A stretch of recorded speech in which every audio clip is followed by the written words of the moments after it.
No. No, you guys, I've never sinned more in my life than I did this one weekend in March. Me too. No, Christina did some fucking wrong shit. Wrong shit that I absolutely, what's the word? Supported in the moment. Supported you in.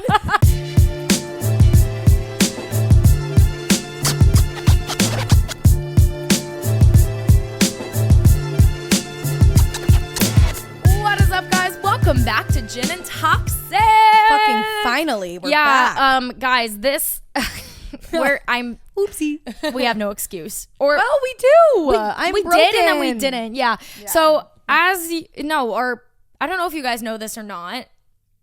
Well, we talked about it on social media, but we didn't talk about it on the show. Yeah. So our last episode, I'm pretty sure, was exactly a month ago. I'm going to double check Anchor right now. Which, to be fair, we've never done this before, okay? We've never just gone MIA for a month. Yeah, December 14th. And today, when we're recording it, is January 16th. So over a month now. Oops. Okay, because when I was on my way to record the episode that was supposed to come out after that one, we were having a guest on the show. I was so excited. Yeah, I was so on my way to record the episode, going down the stairs of my apartment, and I fell and broke my fucking ankle. Yeah. On my way to record Gin and Toxic, broke my ankle. I didn't know at the time it was broken. I was just like, oh fuck, this is can't be good. And then the next day I realized I broke it. She FaceTimes me.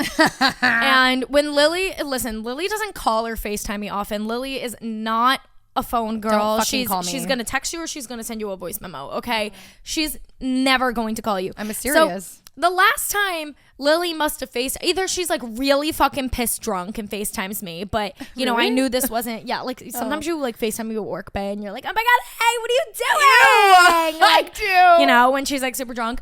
But the last time Lily FaceTimed me sober was when her and work babe broke up. So I was in my bathroom, Lily texts me 5 minutes ago and is like, hey, I'm gonna leave right now to come and record. I'm like, okay, whatever. FaceTimes me, I answer. This bitch is sitting in the lobby, the entryway of her building, sobbing. Yeah. I immediately think that her cat died. I don't know why. That was my first. I was like, great, it's gonna be that or her and work babe broke up. But I don't know how quickly that would happen. So I was something tragic happened to the cat. No, this bitch is a fucking clutch. She's I don't know if I broke it or whatever, blah, blah. I knew I did something. I did not think I broke it, though. I thought I, sprained it, which I did, but then I also broke it. Yeah, no, absolutely ridiculous. And then I had to contact our fucking guest. We were supposed to have, Brenton? Yes. We're gonna have him in season 2. It's a whole thing. But we were supposed to have him on, and so I was, blowing up his phone, being if you already left to come and turn around. Yeah. Leave. I'm so sorry. So I'm sad. freaking out. I'm oh my God, this has never happened before. I'm so sorry, I felt whatever. so bad. Yeah, he was so understanding though, and he was oh my God, and it helped when the next day I texted him and was so I fully broke it. Yeah. So I did have a really good excuse to bail. Yeah, exactly. He was so nice though and supportive. So shout out to him. He will be on the show in season 2. Season 2, yeah. For sure. But that was tragic. So yeah, she found out it was actually broken, and then that started a whole thing because then Lily's essentially in quarantine. Yeah, for a few days I just stayed at home. Then it was winter break. Work Bay somehow got me to the airport. I had to wheelchair through the airport. It was trauma. Yeah. And then I was really home for the holidays, couldn't do anything, got back, still couldn't leave my apartment. I haven't left my apartment in 2 weeks straight until 2 days ago. Yeah, exactly. So I've been and also Lily lives in a walk-up building, so it was hard to leave her apartment. And we record at my apartment. You're do you need me to help you get down the stairs? I was kind of. Yeah, a little bit. We went to a coffee shop to work the other day. I had to take an Uber to her apartment and an Uber home. Just so I could double stop and get her, and it was on the day of the worst traffic ever. I don't know what the fuck was going on, but it took us an hour. Well, it took me an hour to get to her fucking apartment, which is ridiculous. Williamsburg to Bushwick. Context, it took me under 20 minutes to get here today. Yeah, exactly. It took me 17 minutes to get here today. What? I was, oh my God, wild. That was absolutely ridiculous. Tweaking. But I was tweaking out. I was Lily, I've been in this Uber for an hour. I'm about to fucking get out and go on the subway and waste $30 I spent on this Uber, whatever.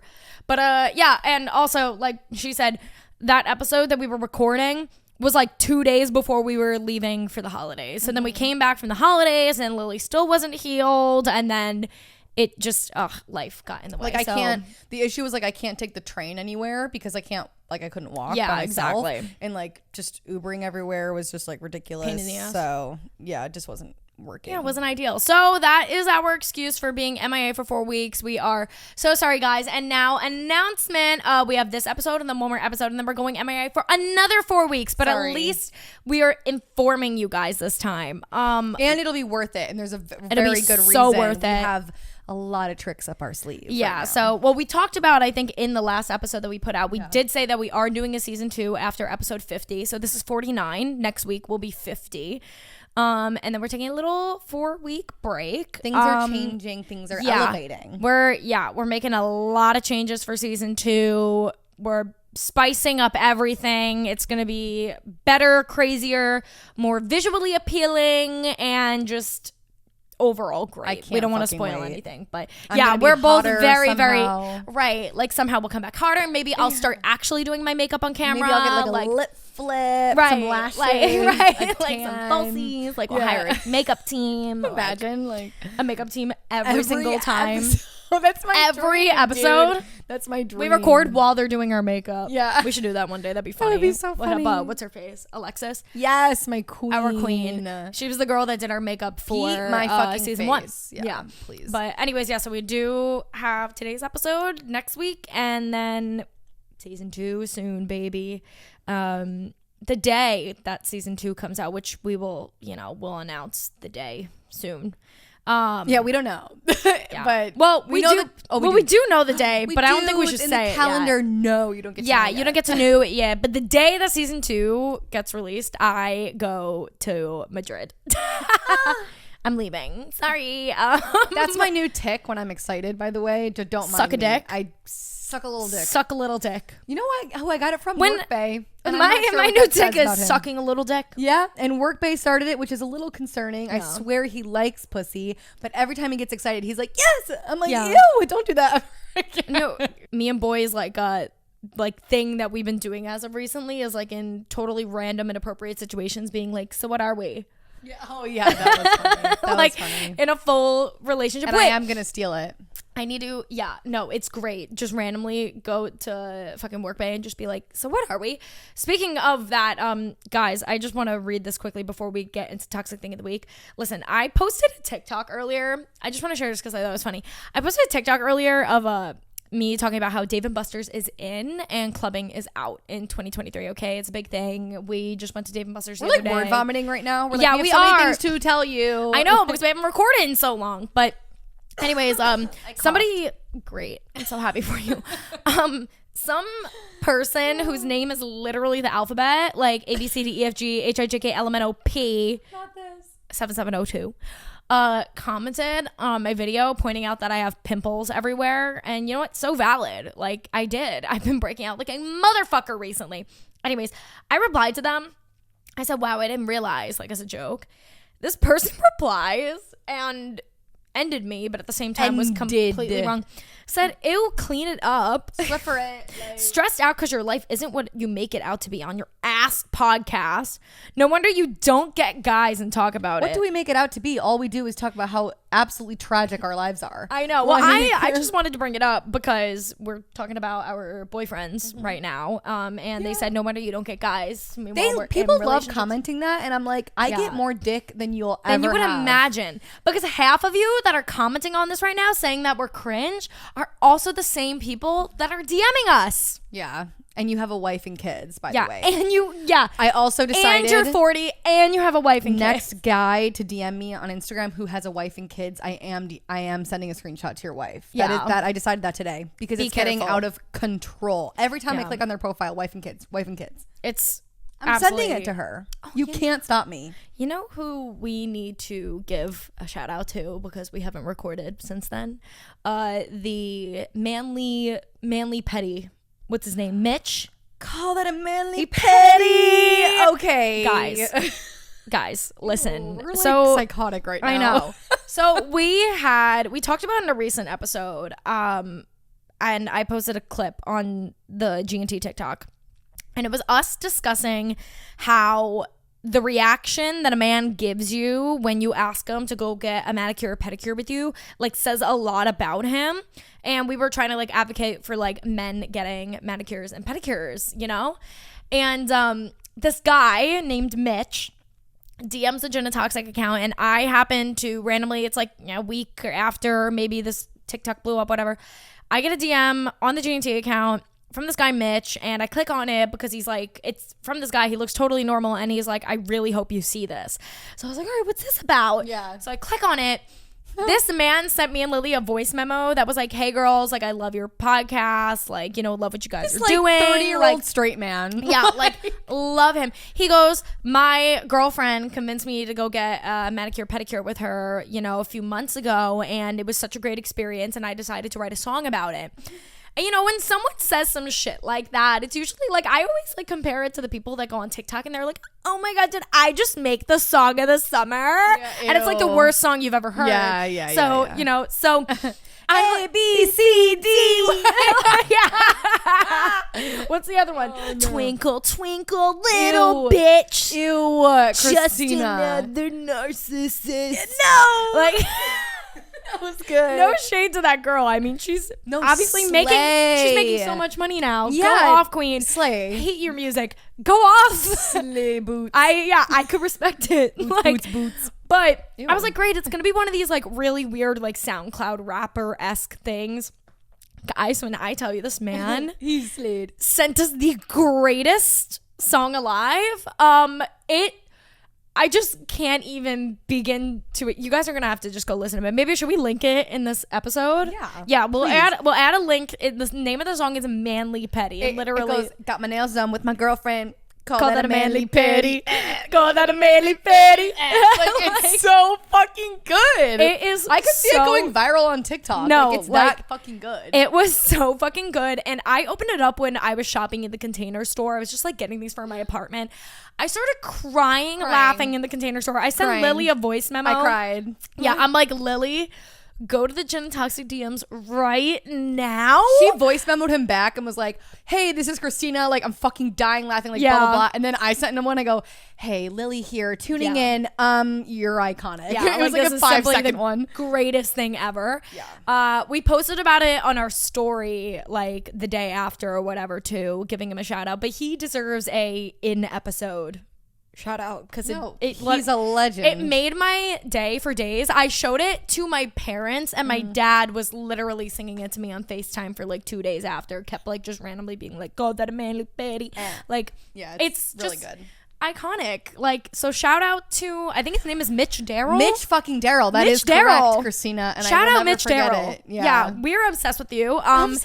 If you ever want to, if you're ever in New York, come on the show. Collab. Yeah, come get me in the show. studio. Yeah, get the GT girls in the stew. Like, get wait, that's not a bad idea. We should make a song. Imagine Christina. us posting, just being like in the stew. Yeah, and not for a podcast episode. Not for a podcast. Yeah, for a hot mixtape. Okay, we have to stop. Like this the Manly Petty remix. Can you imagine? Right. Like, you got a small dick if you don't get a manly petty. Anyways, toxic thing of the week. Let's move on. To move swiftly along here. We're just excited to talk to you guys again. I feel like I've missed this. No, I've been looking forward to this all day. Yeah, this has been the highlight of my day. Yeah, absolutely. Anyways, not me. Sorry, I'm scrolling through my camera roll. Not me just having this screenshotted photo. Lily sends me a photo of her laying in bed the other day. I zoom in on her eyes. I go, "Did you sleep in your makeup?" And I was like, "Bitch, never." She's I like, put mascara on this morning because my man is here. But it is still in my camera roll. It's like the weirdest, most Lily's, uncomfortable look, it's just photo. like surrounded by like all this random so shit, and then it's just Lily's eyeballs. Anyways, all right. Okay. Toxic thing of the week. Slay. Who's going first? You? Me, bitch. Go ahead. I guess. Well, it's not like a very specific thing, but like I said earlier, broke my ankle. I haven't left my apartment in 2 weeks, which that will do something to you. Like if you don't remember quarantine, okay. But at least in quarantine, you could go for a walk, enjoy the great outdoors. Also during quarantine, you knew that everybody else was quarantining too. Yeah, but like now it's like FOMO. Yeah, it was pretty brutal. I mean, I saved some money. Like that was literally the only plus. Cleaned my apartment 12 times. Like that was it. But love that. I was stuck inside. It was brutal. But on Friday, I was like, honestly, I'm not supposed to yet, but like, I can't do this anymore. Like, I need to leave the apartment. Yeah. this is weird, but me and my roommate were laying in bed, and we were just like, I found this shirt on TikTok that was from Brandy Melville, which do not support, but we just were like, I want to go to Brandy Melville so bad right now. I hadn't been in like 6 years, and I was like, I want to feel something, and I want to feel it now. So I like risked my life and like went on the train to go to Brandy Melville. And it was wonderful. I like felt so much happiness, and we were on a high all night from it. Had to go home immediately because like my ankle hurt, but it was worth it. And then Saturday, me, Christina, Jeff, and my roommate Ryan all went out in Bushwick, and it was so much fun. And I just got absolutely trashed. So trashed that at one point I go, I want another shot. And you go, no. And I was like, so. Not Christina reeling me in. Like that. Wait, is when you know. What's so funny too is approximately like 10 minutes prior to me getting pissed drunk, we were sitting at the table discussing how I don't get drunk never anymore. Get drunk. But guys, I don't know what's going on with me. I knew like, in that moment that you were getting drunk. Yeah, guys, I don't know what's been going on with me and my body as of the past few months, but like I just haven't been getting drunk. Like I'm like downing shots like a motherfucker, and I'm not getting drunk. But sometimes you're like a sipper. You're like a little tipsy girl. Yeah. Like I love a little tipsy moment. Like little sipper. But I just like have not been getting drunk recently. Like I'm like complaining. Why haven't I been getting drunk? Ew. Like, but I was just like, I was a pick me girl on Saturday. I was having a beer and a shot. Yeah. That was my combo at this bar. An IPA and a shot, every time, which that'll fucking do it to you. I had 3 sets of those, 3 IPAs, 3 shots before at the first place. Yeah. Okay. I was warmed up. Then I'm not sure what happened. Oh, someone said I want to go bowling, and I was like, oh, we're not going to get into a bowling alley. It's too late. Wait, you want to know? You had to just say, let's go to Dave and Buster's. Dave and Buster's on a Saturday night. Wait, you know what's so funny? Sorry to interrupt. What was the name of the bowling alley we were about to go to? Gutter. Okay. You know what's so funny is, so we were talking about possibly going to Gutter to go bowling, whatever. Dude, the next morning, like obviously we decided to go to D&B's, whatever. The next morning I wake up, I'm going through my Instagram stories. Luke was at Gutter that night. And I was like, we would have ran into Luke and all of his friends. Funny. No, that would have been so funny. Because I just saw him a few days ago at his birthday party too. It's like you can't make a res. Like if you go on a Saturday night, you're going to wait 3 hours for a fucking... And the thing too is that Luke does not live in Manhattan. Yeah, what are you doing? Yeah, he lives close to it. He lives, like basically like Long Island City sort of area. Yeah. Like what? So I was like, what are you doing here? Like, but yeah, that would have been funny. We like, is that really the spot? Like, are we really like hiking for Gutter? Like, well, here's the thing. It's like a dive bar with like this old fucking bowling alley attached. Yeah, but we discussed this. I made a TikTok about this today that clubbing is out and activities are in. I said more specifically Dave and Buster's, but like activities are in. I want to play skee ball. I want to play pool. Yeah. I'm a pool girl now. Yeah, we started the night by playing pool. The bar that we went to in Bushwick was like we were playing pool all night. My roommate did lick the end of the where the chalk is. That was weird. I don't. Yeah. That was questionable. I go, Christina, she just licked it. You were like, Ryan, what? And that was not the most questionable thing Ryan did that night. No. Because we went to Dave and Buster's. Guys. Ew. Guys. We get to Dave and Buster's. We're all drunk. Gourmet food. Yeah, we were hammered. Yeah, we were hammered by the time we got there. What time was it? Like midnight? No, a little bit earlier, but 10. still, it was like 10:30. Anyways, first Ryan insists on getting what Dave and Buster's calls the tailgate tower. Oh my god! It was like insane. Not even a pitcher, like bigger than a pitcher, babe. Like gigantic. I think the biggest fucking jug of alcohol you could possibly think of. It was that, and it had sugar. It had a what's it called? Like. Oh yeah, like a spout. Yeah, a spout. Like like pour it was out. A whole operation. It was basically this gigantic thing of Blue Hawaiian. Yeah, which, if you guys ever had a Blue Hawaiian, great drink, tastes amazing. Only good when you're in Florida, maybe. So, right, not at Dave and Buster's. Also, it is in the dead of winter. Going to give you the worst hangover. Yeah. But anyway, so that was the first questionable thing, but that wasn't. She was like, "We have to have it. I need it." Yeah. Nobody else wanted it. We were like, "Okay." So we're just like, "Okay," like God, like. And then we order some food, whatever we eat, and then Jeff and Lily. The server was like, "Why are you getting that?" She was like, "Oh." That was weird. Yeah, it was weird. Jeff and Lily wanted dessert. No, and so Jeff whispers in my ear because he knows I'm a fucking fat ass. He whispers in my ear and was like, I want something sweet. I was like, and I will never turn that down. I know. And he was like, you say it. So I turned the table. I'm like, does anyone want dessert? Everyone says yes. I was like, Jeff, are you happy? Immediately, yes. But we get a chocolate cake, and important churros. For the story, and churros. And yeah, like so a spongy chocolate chocolate cake. Okay, are the intrusive thoughts starting? Right there. Yeah, so the cake comes to the table. We're all eating the cake, whatever. We're done eating the cake and the churros, but there's still a lot of cake left. Ryan looks at the cake. Ryan's staring at the cake for too long. Like she wants to So I look at her and I'm like, Ryan, what you thinking over there? Like she has a lot of weird thoughts going in her head at all times. I'm like, Ryan, what you thinking over there? She goes, you ready for this? Odds are. I go, okay, if you know the game, it's like you have to pick a number 1 through 10. If you land on the same number, you have to do whatever the dare is. She goes, odds are I put my hand in this cake and just squeeze it. And just like get in there, like, and we did it, and she lost, and she had to do it. So we have a video of Ryan just sticking her hand in and just squeezing it. She did one good squeeze. She looks at her hand and then she goes back in for another. Yeah, she kept going, dude. Like, and then she's like, "Can I admit something? That was the greatest feeling." She goes, "My intrusive thoughts are like on fire right now." Have you ever like looked at a cake though and just wanted to like put your fucking hand? Well, I guess or kids do that. Just like anything, like you remember the whole Tide Pod epidemic because people looked at Tide Pods and they're like, I want to eat it. Yes. Like, that's just how things are sometimes. You look at things, you just want to feel them. I look at my cat every day and I'm like, I want to eat you. Yeah. No? Just me? No, I do that like Floki too. I'm like I just want to. You are delectable. I love going up to Floki and just like, because he's obviously a flat-faced dog. I love going up and just grabbing his snout. Yeah, just like grab. It's like intrusive. Let go, grab. Win. Yeah, win. It's like dogs also when they have Frito paws. You want to sniff their paws? I know. Give me those Frito. But it's like we were fully in public. Like there was a lot of people around. Yeah. And Ryan just put her fucking hand in a cake and really was like smiling. Like she looked scary. Smiling, just she squishing. I was like, but who cares if you're gonna do it? This is the place to do it because you wipe your hand off, you go to the bathroom, you wash your hands. Good, there you go. I had to like take her to the bathroom to clean up, and I was like, this is so weird. Yeah. And then we like got up and played like $400 worth of games. Also, wait. I just say more happened. Christina got fixated on a claw machine, and me and Ryan have talked about it ever since.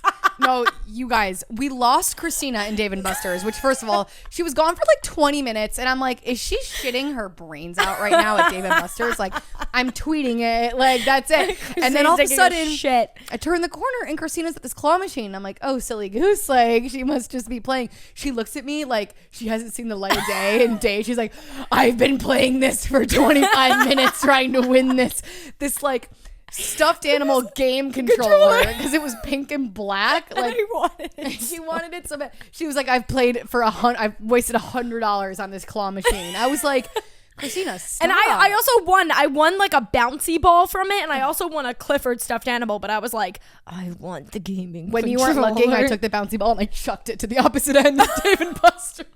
You know, when we were leaving, I was wondering where it went, but I was too drunk and too tired to really give a fuck. My intrusive thoughts. That's fine. Two people looked away. I go, Ryan, look. And I just chucked it. Well, what was I gonna say? Oh yeah, the fact that we never like talked about why did we all decide we were gonna have a 0.5 photo shoot with the tailgate tower? Like each of us individually were like, take a photo of me with it. Yeah, me and Jeff were like licking the sides. I'm like opening the spout and I'm like, like, like, oh my god. Insert photo, please insert the photo. I actually posted the photo today on the Gin and Toxic stories when I asked for toxic confessions. Oh my god, you don't understand. It was like it was genuinely one of the funniest nights ever. Yeah, it was like, so good. I will be running it back. And listen, if you're gonna go to the club and you're gonna spend hundreds of dollars on drinks or bottle service or something, lame, boo, tomato, lame. Yeah, you're go to Dave & Buster's like a real fucking adult. Yeah, right, like a real adult. That's where the hot girls are, babe. You could go. Listen, you could go to Dave & Buster's, put $50 on a play card, and have a fantastic fucking time. Or like Christina put $200 on and wasted all on a fucking claw machine. But listen, it's fine because I did win a she was toad like sweating animal in the end. You don't understand. So then I find her and she's like, I've been playing this whole time, like tweaking out. And I go, okay, honey, like let's move on. Like we're gonna go play Mario Kart. You're like, yeah, you guys go do that. I'm just gonna try a few more times. Just give me like cut to like an hour later, she's still there. Like also, may I mention that the workers at Dave & Buster's were waiting for me to finish playing this fucking claw game so they could refill it.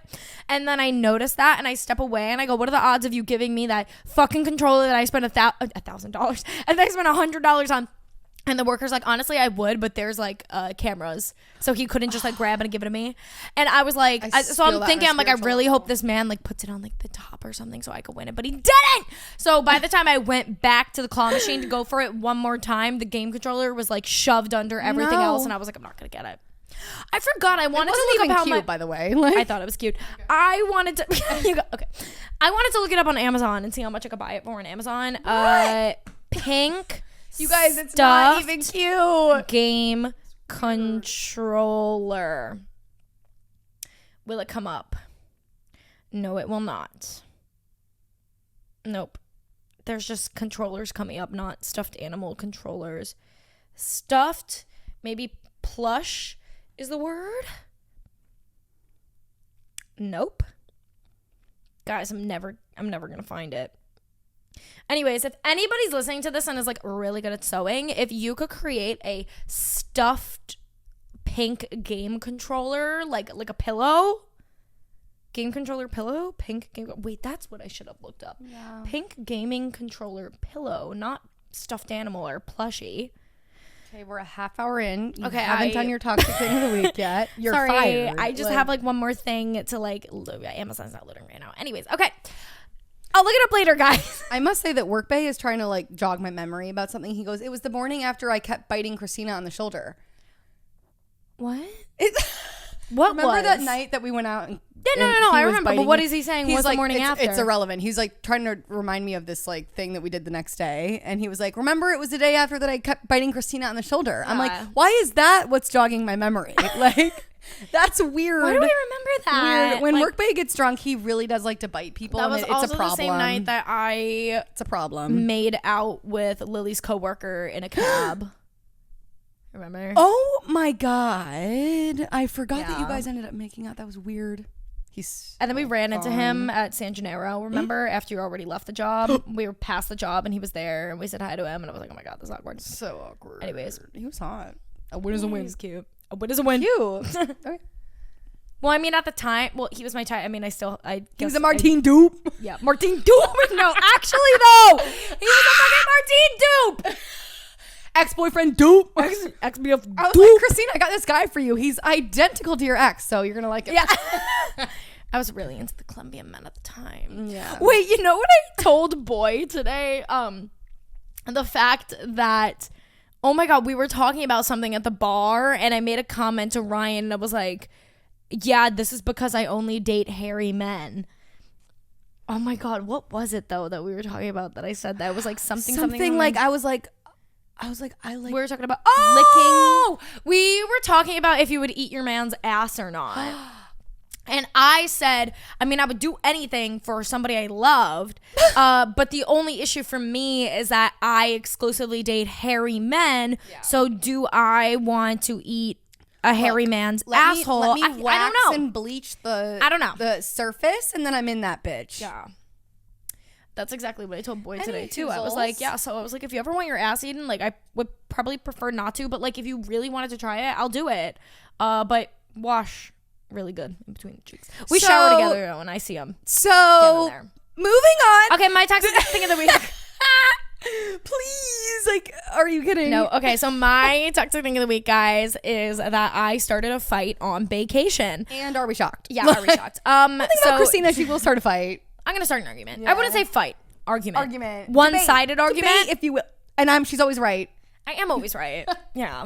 I saw this TikTok the other day. I sent it to Boy, and it said, this girl was like, how I make my 5-year relationship work. Yes. Yeah, I've seen it. I'm always right. You slide through. It's like, I'm always right. He's wrong. I'm right. Precisely. Yeah. But anyway, so me and Boy decided to take a miniature vacation. His idea, we were going to go to the Borgata in Atlantic City. We're going to have dinner, we're gonna gamble, whatever. He's gonna rent a car, drive us there. Great. I was gonna be passenger princess. This man spends hundreds of dollars renting a car for us, getting the hotel, like treating me to the dinner, everything. We have a great time. Okay, great time. We are laying in bed at night, And he opens Instagram, and Lord and behold, on his Explore page is what any man's really would be, you know, ass and titties. Ass and titties. Well, it wasn't only, well, I wouldn't even say it was ass and titties. It was just like Instagram body. Yeah. You know, and I was just like, ugh. So ass and titty. Yeah. So I immediately, on my insecure girl shit at the moment, was like, I don't even know what I said, but I saw it, and I like originally was laughing, and then I was like, wait a minute, why are those there? And then he was like, I don't know. He's like, I just like, this is like, I am a man. He also follows a lot of girls on Instagram because he's like, so this is the one thing that drives me nuts. My boyfriend is a very personable person, and sometimes his personality could definitely come across as flirty. Relatable. Yeah. This is Lily to a T. Okay, Lily's a very personal person. Oh. Flirty personality. I was talking about work pay, but you're so right. Oh. No, me and work pay are both bad for that. We've admitted it. Yeah, no, exactly. It's like a thing. People sometimes they just have like they don't realize it though. Yeah. You know that like they have so I've brought this up to him a million times, and I was like, listen, like you can't help it, you just have like a naturally flirty personality. He's like, I don't agree. He was like, I just think I'm a very personable person. I was like, well, yes, exactly, but people could take that as flirty, especially some girls. Like, he's a very funny guy, he likes to crack a lot of jokes, and a lot of girls, you know, when a guy is like talking to them and he's cracking jokes and like making them laugh, they automatically take that as like, oh, well, he's trying to like impress me or blah, blah, blah, blah. So, you know, obviously it's not a bad thing, but it comes across a little weird sometimes, but you know, whatever. So anyways, he has a lot of like friends that are girls, whatever. And also because of his job, he follows like a lot of, what's it called? Like baddie athletes, we'll say. Yeah. Anyway, so yeah, so he has this Explore page, and I'm just like, ugh, and I was just like, ugh, like I'm not gonna be the jealous girl, but I'm not. But I don't know. I was on my insecure girl shit. Like I said, and one thing about me is I will be the jealous girlfriend. Right. I will go crazy. Absolutely. Well, I did on this night. I did. I was like, it annoyed me, and I basically picked like a little argument with him, and we basically like bickered back and forth because I was like, you're clicking on girls picking, blah, blah, blah, blah, and he was like, no, it's just because like I follow a few people, and also I'm a boy, you know. Yeah. Anyways, we bickered about it for like a while, and he was just like, you could tell he was just like, what the fuck is going on? Like he was just like, sick of my shit. Stop, yeah. Yeah. And then I realized after like 15 minutes, I like calm down. I like don't talk to him for 5 minutes. I like go to the bathroom, and then I come out of the bathroom, and I was like, I'm sorry. Yeah. I was like, I did not mean to start an argument on vacation. Maybe it wasn't the time. I do like think your argument was valid though. Yeah, no, I thought it was too, and I told him, I was like, I'm not like, I don't apologize for my thoughts. Is so annoying. Like, that's the thing. First of all, Instagram's for the girls, so I don't even know why you have an account. Second of all, delete your account. Second of all, it's an issue for me. I'm not even like I'm actually not an insecure girl, but like I do have a few insecurities. But Instagram is always where it gets sticky. Annoying. Yeah, it gets annoying. Like I feel like girls are either like you can't follow any of your exes or any like girls that you used to hook up with, or you're the type of girl that's like, I don't want you following like OnlyFans girls, celebrity girl, and I don't like the OnlyFans girls, celebrity girls, because it's so unattainable. Yeah, and like that bothers me. I don't like that. It's a pet peeve of mine. Yeah, I just like, I don't know how I feel about it. Like half of me is like don't care, and then half of me is like don't care, and then the other half of me, I think, I'm not gonna lie, I think a lot of it like bothers me in this particular relationship because my relationship prior to this was so like different in every way. Different in every way. Doesn't mean that, you know, one's better than the other. Just so different. Like my ex-boyfriend's Explore page was like exclusively like cars. Yeah. And whatever. And with my current boyfriend being this like very personable person, becomes friends with everybody, like, you know, the job that he works, he like talks to like a lot of girls, and he's like a man's man, you know. It's just very different to navigate. And so because of that, the Instagram thing just like throws me off. Yeah, I completely understand. Yeah, 100%. I feel like social media with men is just like an issue. Yeah. And then you know what sucks too is like, because like realistically at the end of the day, it usually means absolutely nothing. No, it doesn't. Like, it doesn't. And that's the thing my life coach tries to tell me whenever I'm like being like insecure, girly, whatever, freaking out about social media things. She's like, social media is fake. Like, yeah, it's fake. Like, yeah. The one boundary I've gotten like way better about it with Workbay and stuff, but like, I don't know, you probably will feel the same way. My boundary is like, if a girl that you know, or like that he still follows some of his exes, so do I, like just to keep the peace. Like we don't interact with them, but just to like keep the peace. We still follow them, or like girls that he's hooked up with before, like fine, whatever, I can get over it. But if they post a photo that's like thirst trappy and you're liking it, you're and not commenting, liking that. Yeah, you're not liking 100%. that. And his excuse, which is so like every guy says, it's like, I like every photo that comes up on my thing. Yeah, shut the fuck up. No. And even you have a brain. Even if they like it, I could do a whole episode about this, to be honest, and we should. But even if they like it, and there's no like, even if they barely even looked at it, they like it, they scroll. It's what the girl will think. It's not what you thought of the photo. I'm sure you don't even like her titties, like whatever. That girl is going to see that I know how it goes because I'm the same. because I do it. She's going to say, oh, well, Workbay liked my photo, but doesn't he have a girlfriend? Haha, I'm still winning. He still thinks I'm hot even though he has a girlfriend. Like it makes me look stupid, and he doesn't understand that. Yeah. But I know all the girlies get it. Yeah, no, the girls that get it because I 100% know what you mean. Yeah, because when a guy who has a serious girlfriend likes one of my photos that are hot, I'm like, yeah, like I hate to say it, like I'm a girl's girl, but like you're still like, haha, like you're a little like, hot. Like, even if they're single too, you're just like, even like if they're single, like a guy liking your photo, especially like, if it's a thirst trap photo, you're just like, oh, like he thinks I'm hot, and I know he looked at that photo, like it's a fact, okay, 100%. Anyways. Rant over. But yeah, like start the episode. Yeah, he was like literally after he was like I said to him, I was like, "Do you hate me now? Do you think I'm annoying? Like what? Like no, and I don't care. It's a boundary. Yeah, no, and he was like, no. He's like, obviously I don't hate you. I don't think you're annoying. He's like, I do think maybe you overreacted a little bit, but it's okay. He's the one thing I will give this kid a fucking gold star with is patience with me. I could be a crazy bitch sometimes, and say the other way around. What? I have opinions. Really? That too, I guess. I'm patient with him in some aspects. Like he owes it to you. I think we're patient in different ways. Yes. Like I'm patient with him in terms of like I can't explain it. I guess like with the type of like job he has and like whatever. It's just like I don't know, whatever.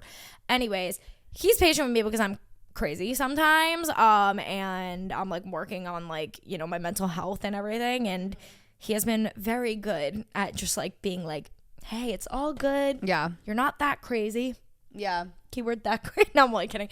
Wait, you know what I asked him the other day? I go, do you ever text your friends and be like, my girlfriend's fucking crazy? Oh my god. Well, actually that's a boundary of mine. I always tell Workbay, like if we're ever going through things and stuff, like just because it's guys and I know how guys are, I'm like, there's no need to tell them that like if I'm acting crazy or if I'm if I am, like I know guys are gonna egg you on and be like, she's fucking crazy, break up with her, bro. And like I don't really like work-based friends. I don't trust them either.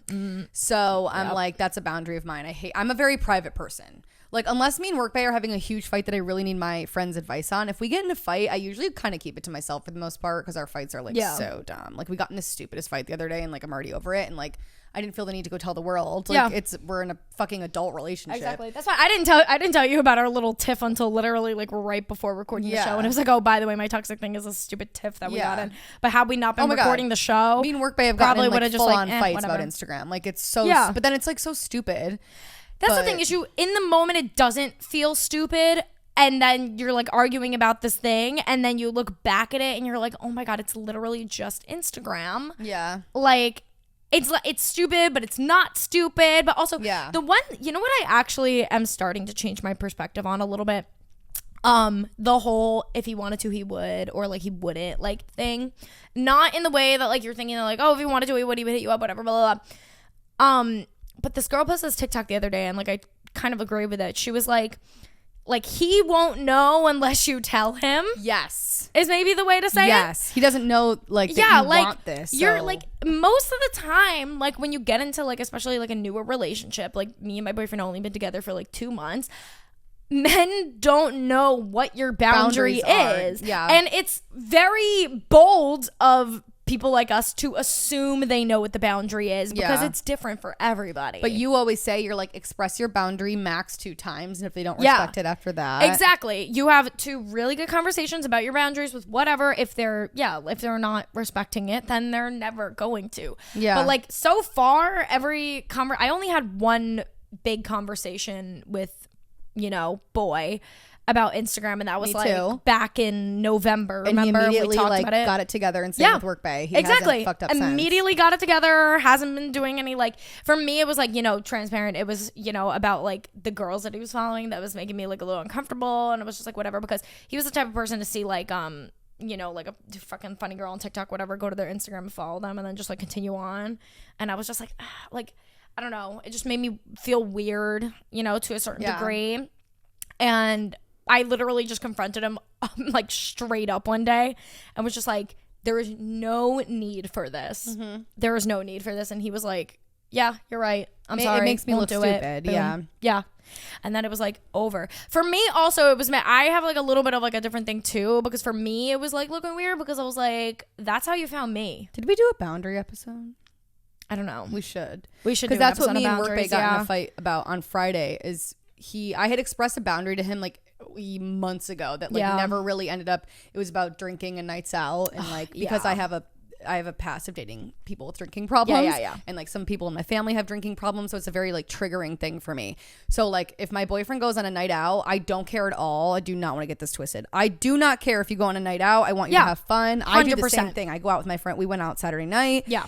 You do not need to text me the whole time, at all. But the issue on Friday was his last text to me was at midnight, and he was going to a fucking place called Paul's Casablanca, which is that's where single people go. It's kind regards. It's fine. It was his friend's birthday. Yeah. I completely understand, and I trust him. I trust him with my whole heart. But the issue is he was supposed to stay at my house on Friday night. He was supposed to sleep over, and we were going to spend the day together Saturday before I went out. He texted me at midnight. Didn't hear from him the rest of the night. He was supposed to stay over, and then he calls me at 4 a.m, absolutely hammered at his apartment, and it was fine, but I was that is a boundary of mine. Yeah. But it was the first time he ever did it, and he felt really bad. So I was honestly, it's fine. It's I'm if you're a repeat offender kind of girl. Exactly. The 2 conversation thing. 2 conversations now. One conversation, the boundary. Let's hope it gets solved by the first one. Yeah. Most of the time, if they're a fucking decent human being, decent guy, it will be solved. Yeah, and it will be. I know him. He felt really bad, and he gets so drunk. It was fine, but sometimes I also have to remember he is not the same person as my ex was, who would go MIA for 3 days, and I would be like, okay, where'd you go? So okay. Anyways, that turned into a whole other rant. All right, so now that we're 45 minutes into this episode, we think we should bring up the topic. So we decided, because we haven't seen you guys in 4 weeks. Also, this is our first episode in the new year. Welcome to 2023.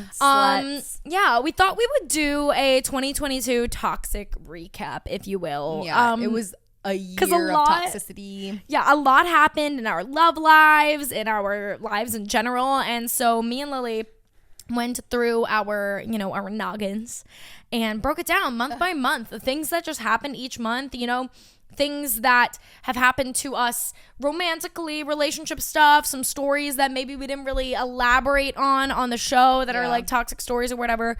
And the timeline of things. Exactly. Just welcome to essentially a story time episode. I will say overall 2022 was everything, right? Even though arguably I went through more than I had in a long time, bad things, but I had realized the 2 years prior to that I had been pretty stagnant in life, giving nothing. The years just kind of passed by. I was having the same job, same friends, boring snooze tomato.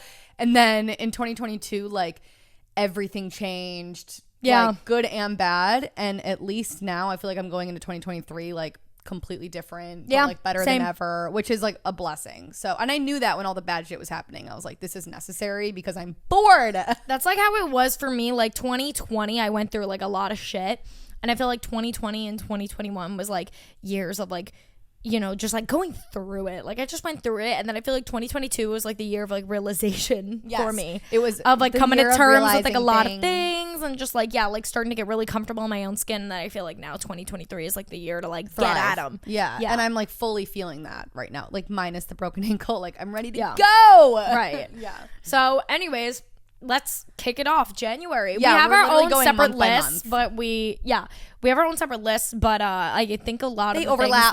Things that so because we'll overlap. Just go back and forth. Yeah. Yep. Anyways, kick it off. So I think the number one thing for January that I'm pretty sure is number one in your list also is my breakup. No, Christina got dumped hard. Yeah. Now here's the thing. I actually wrote down on here because I think I just like announced that we broke up, and I didn't really explain truly what happened. And I've made a few jokes here and there that you got dumped. But like, so I thought maybe we go into like a slight bit more detail, and I also have a funny thing that like relates back to this. So January, like fresh, like January 6th, the exact date. I don't know why I remember but, like, never forget like New Year's you spent together with him. Like everything. So that's what I was gonna say, guys. We were perfect couple. Yeah, literally. I go to Boston to see his family for New Year's. We spent New Year's with him and his family and his friends, and it was amazing. Everything was great. Mm-hmm. And by this point, we're getting like pretty serious with each other. I think we were pretty serious.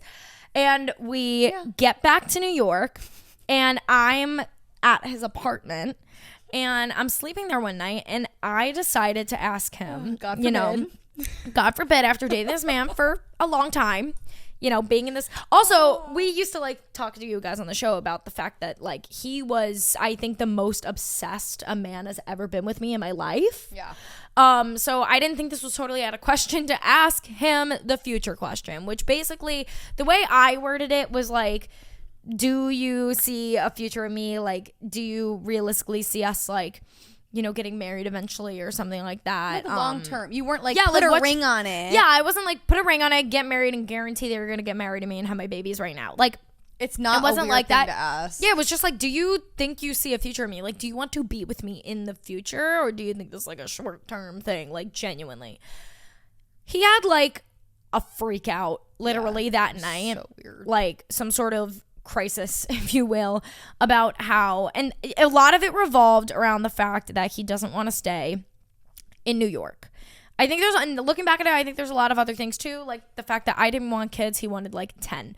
But the big thing revolved around was the fact that he knew that I was going to stay in New York for the rest of my life, and he did not want to stay in New York. He wanted to move somewhere with like a little bit more nature and like whatever. So he started freaking out, being like, I don't like thinking about these things because X, Y, and Z, and I feel like it's not going to work out, blah, blah, blah, whatever. Anyways, he had this like crisis over the course of like 2-3 days. Yeah, panicked. Literally, fully panicked. Weird, because the day it was very odd. He would have him. been like, "Christina's my everything." Yeah, like it was so bizarre. Yeah, it was bizarre. And then he literally just texted me one day and was like, "I'm at your apartment. Come outside." And the day before that, me and him, I was in the airport on the way back to New York from Europe. Me and him talked on the phone for an hour about like this whole fight. Yeah. And the conclusion was just like, it was like trying to work through the fight. And he was like, oh, but it's like the way he was talking to me, he was like, oh my God, but it's like all going to be fine. Yeah. Like, I love Christina, so we're going to work it out. I wasn't worried at all. Yeah. Like, cause I heard from both sides, and I was like, oh yeah, no big deal. Like, exactly. Whatever. So it was like, whatever. And then he just shows up at my apartment, tells me to come outside. I go outside, and I make a joke to Lily. Yes. Right before going to see him, I go, "LOL, getting dumped" or whatever. And like, I was like, getting broken up with. I just talked to him. You're not getting dumped. Like, and I genuinely didn't think I was. No, I was like, we are were so in love. Like, there's no way. I was like, it's a blip. Like, I literally just got off the phone with him. He's fine. Yeah. And you were like, oh, great. Exactly. Okay. Sorry, it looks like I'm picking my nose, guys. By the way, She have is. a fucking itch. Yeah. No, she's picking her nose. Digging for gold. Anyways, yeah, he just dumps me. It was near the Chelsea Piers. He was like, I can't do this, and he was very stubborn with it. Yeah, weird. And then like the day after, 2 days after, I was like, I'm gonna get him back, and I like show up at his apartment. I'm like, we're talking, and then we go to talk, and he's like, I really thought you were gonna get him too. Yeah, and he was just very blunt and very. It was like a person I didn't know, unrecognizable person, where he was just like, no, and I was just like, so bizarre. He was like, my decision's made. No, like was not budging, which I was like, I just don't know how you could turn off your feelings that quickly. It was so concerning. No, it was guys, if you knew the type of person he was and like how when I tell in you love this guy was, like I'm trying to think of a movie character to just like compare him to. Yeah. Like, think of like a rom-com, like he's obsessed. Yeah, so it was just like mind blowing. It was kind of psycho behavior. Now the funny thing about this that I think it is time to share this hilarious story is Lily. So by this point when we broke up, it was very beginning of January and we didn't exchange Christmas gifts yet because we were waiting for I was waiting for a few things to come in. We were like, we'll exchange them like mid-January or whatever. But I knew because Lily ended up slipping to me about it that he bought me a really cool pair of Jordan sneakers. Yeah, which are like expensive as fuck. Expensive and gorgeous. So I basically, when he's like breaking up with me and stuff, I'm like, so what about the Christmas gifts? I already knew that he got me Jordans. He didn't know that I knew. But he was like, yeah, like, I guess, like, we could still exchange and everything. Because I was like, I'm just trying to, you just broke up with me. You just shattered my heart into pieces. I'm still trying to get those Jordan sneakers. Yeah. Anyways, he gave them to me. So that was the last thing I got from him. Out of that. And then I wore them to the comedy club. Like 2 days later, I went to the comedy club alone. Wore them there. Got blackout drunk by myself. Yeah, it was iconic. Yeah, it was. It was just like the weird, like every week that went by, we were like, oh, he's going to call you this week. Oh, no, he's going to call you this week. Oh, he's going to call you this week. And then like 2 months went by and we were like, okay, so he's never coming back. Yeah. Exactly. There's that. And then also that phone call I had with him in the airport, like trying to help him out, was the last time I ever spoke to him, which was bizarre. Mm-hmm. Like it was the weirdest breakup I've probably ever experienced. It was the weird, and I wasn't even in it. And it was like I might as well have been, babe. Yeah. I was in that bed crying. Like, no, like, we were both crying. Yeah. Oh my God. It was so weird. But anyways, so that's that. Taking off January strong. What do you have written down? Mine literally says, starting off the year with a bang, Christina got dumped. So January was damage control. It literally was. Like, it was just like a weird fucking time. Yeah. It was like everything was fine and then it fucking wasn't. And also at the end of December when she was in Boston with his family, I went to Ireland with my ex because he was from Ireland. Uh-huh. And I told myself going into that trip, I was like, if this trip doesn't go well, like I was already having doubts about our relationship. I was like, if this trip doesn't go well, it's done. For us. Yeah. And like it went well, but like I could just tell. Yeah. Something off. Like it went well in the fact that I actually had a blast with like his sister and his mom, but like not. Like nothing really like came of it. There was no like bonding that like brought us back together. I don't really know what I was expecting to happen, but it didn't happen, babe.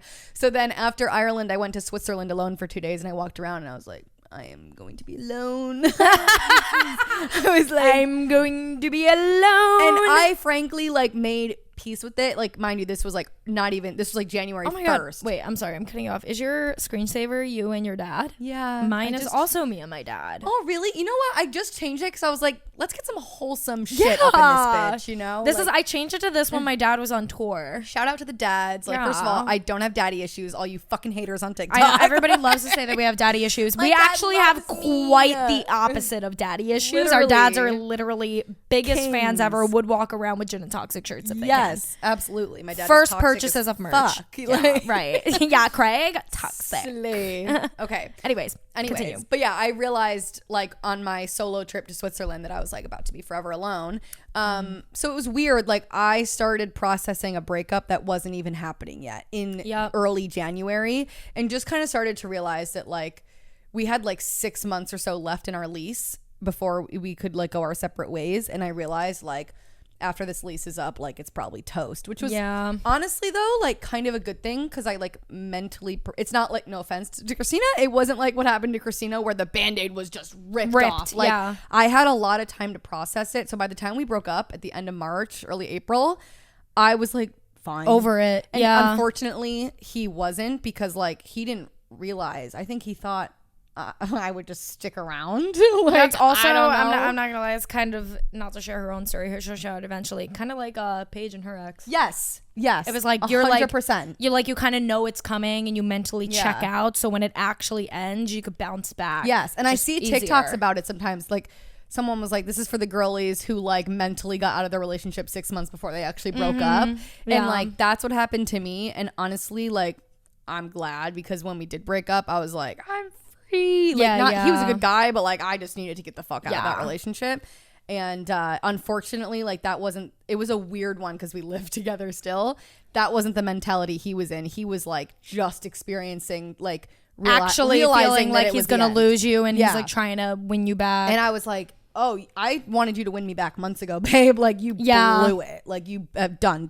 Yeah, so for sure. January is when I started to realize, and it was kind of like when seeing Christina go through a breakup, I was like, dude, if she can do it, I can do it. Like it was almost like we were kind of in it together, which felt good. Yeah. Unfortunately, and I've gone through 2 brutal breakups in the course of 2 years, and since we've been friends, like I was kind of there for both of them. Obviously, the routine one more, but anyway, back to February. Well, no. Actually, I have one more thing for January, because I wrote this down because I just thought it was so funny. So, in order to create this list, I went through my camera roll. Yeah, me too. Okay, yeah. So, one thing I just want to throw out there for January was the fact that after me and my ex break up, you know, like 2-3 weeks go by, and me and Lily go to a concert for Bryce Vine. While at the concert, the Palestinian prince calls me. He says, "Where are you?" I go, "Oh, I'm at this like bar or whatever." He's like, he drove me home that night. Yep, that's where I'm going with this. My sneaky link, Palestinian Prince from before. Palestinian Prince was my sneaky link after me and Boy Band broke up, and before me and we always say his name in here, Martine, got together. He never in even between had there. a nickname. So then we broke up, and then Palestinian Prince back in the picture, hits me up. "What are you doing?" Whatever, blah, blah, blah. Yeah, he straight up drove to this bar, he wanted to hook up, and bitch, I wanted some dick too. So I was like, yeah, you could pick me up and we could go back to my apartment and we could fuck. Only thing is that I am with Lily. He said, "You're gonna have to drive her home." He literally was like, no problem. I got in that back seat and I was like, hiya. Lily has a video of us in the front seat together. Yeah, Christina, that shit was so funny. I was just in the back seat like the fucking peanut gallery. I was like, so what do you do for a living? Ooh, you're very hot. Like, ooh, you're very rich too. Yeah. Very hot. You make a lot of money. I was like, ooh, these seats have warmers in them. Like, this your car? He's like, I will do anything for some pussy now. Yeah, no, like genuinely. But so that just an extra little memory for January. Anyways, February. I just want to point out, first thing I have for February was the fact that me and Lily went to a brunch after a photo shoot with a bunch of our friends, and Lily explicitly said in front of why are you doing that? Why are you doing this to me? Ew, should I not? No, it's epic. It's hilarious. Lily basically, I forget, I wrote it down. You could explain it better. I remember how it happened. Jeff showed a picture of his penis to everybody at brunch. Yeah. Sorry, Jeff, love you. That's Jeff's drunk tick, if you will. Like, he will want to show you his cock. Like, it's a great He showed Ryan at Dave & Buster's. He did, and it was so on brand. It was highly on brand. It's a girthy penis, so the topic of girth came up. Like, you can have a long, like 12-inch penis, but if it's not girthy, it's doing nothing. Yeah, it's not doing anything for me. So what? I don't even know what I said. Lily said something along the lines of where I was like, I would do anything for some more girth. Yeah. I think it was actually your ex though made a joke at first where he was like, I would trade some of the length for the girth, and you like agreed. It was like something like that. Obviously dating at the time. Yeah. So essentially, in front of all of her friends, Lily told her ex-boyfriend that she wishes that he was more girthy. It was that shit was so funny. The way he looked at me, but the good thing about him is he could take. Let me know why we were all piss drunk too. No, we were so drunk at the Chelsea Bell. At the fucking Chelsea Bell at like 3 p.m. At least he could take a joke. He was a little annoyed, but then he fucking thought it was so funny. Yeah, no, that shit was so funny. His dick wasn't girthy. Like, I'm sorry. Right. It's a fucking fact. Like, there, I said it. Like, send it to him. I don't care.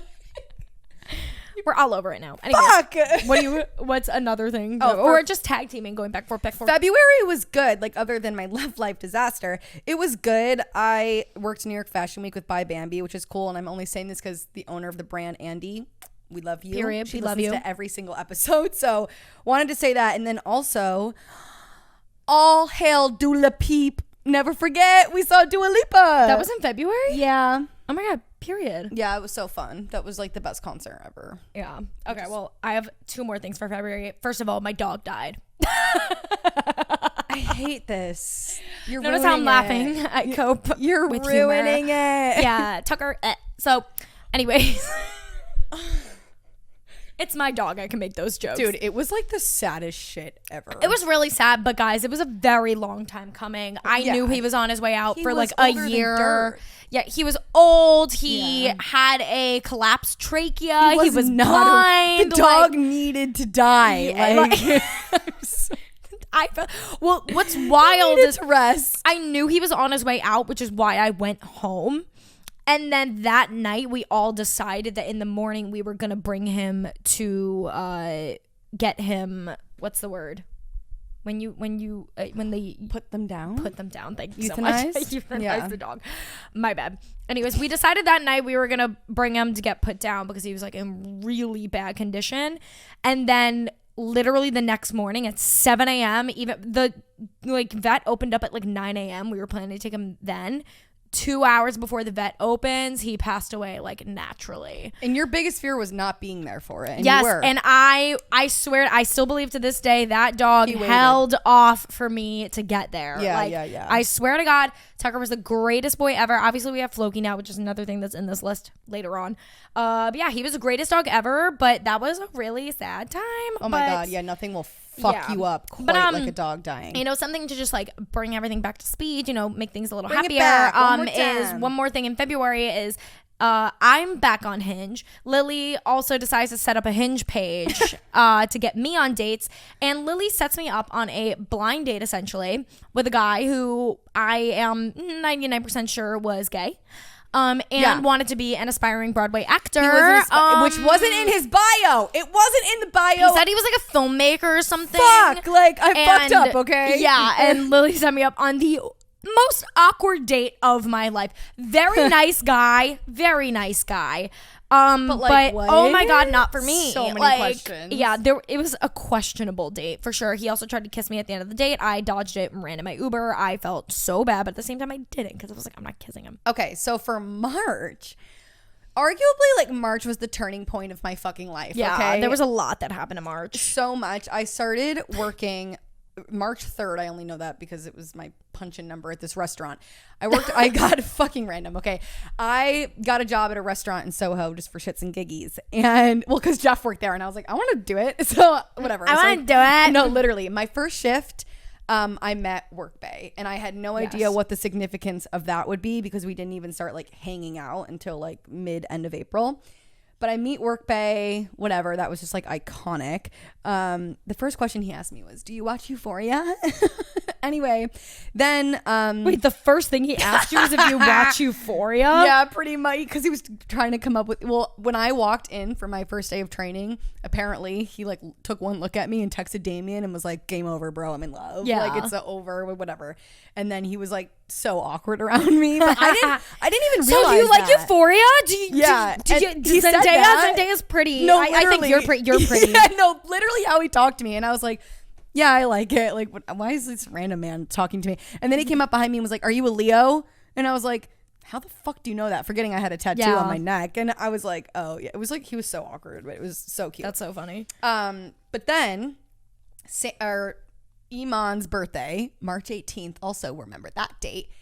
March 18th, baby. Iman's birthday. Fucking iconic, first of all. Oh my God. This is the day that I decided I was so done. So fucking done with my ex-boyfriend. This is the day I decided I was breaking up with him. I didn't know we still lived together and had months left in the lease. I didn't know how, when, who, what, but I knew it was fucking done because the thing we had been fighting about for a solid 3 years happened again on my friend's birthday, and it was so embarrassing, and it was just this whole fucking thing. So I basically went to Iman's birthday dinner and was like, "Hey guys, sorry, he won't be coming." But we ended up having a fucking insane bender of a weekend. Do you remember? The next day was that St. Patty's the next day? Yes, and I rebounded. Wait, but that night of Iman's birthday Strip was club. That was okay. Oh, Marquee. Wait. Before I even before you continue, because now that we're bringing this up, I just need to because my list of things that happened in March does not even compare to Lily's because Lily had a crisis. Insane. But I just want to point out.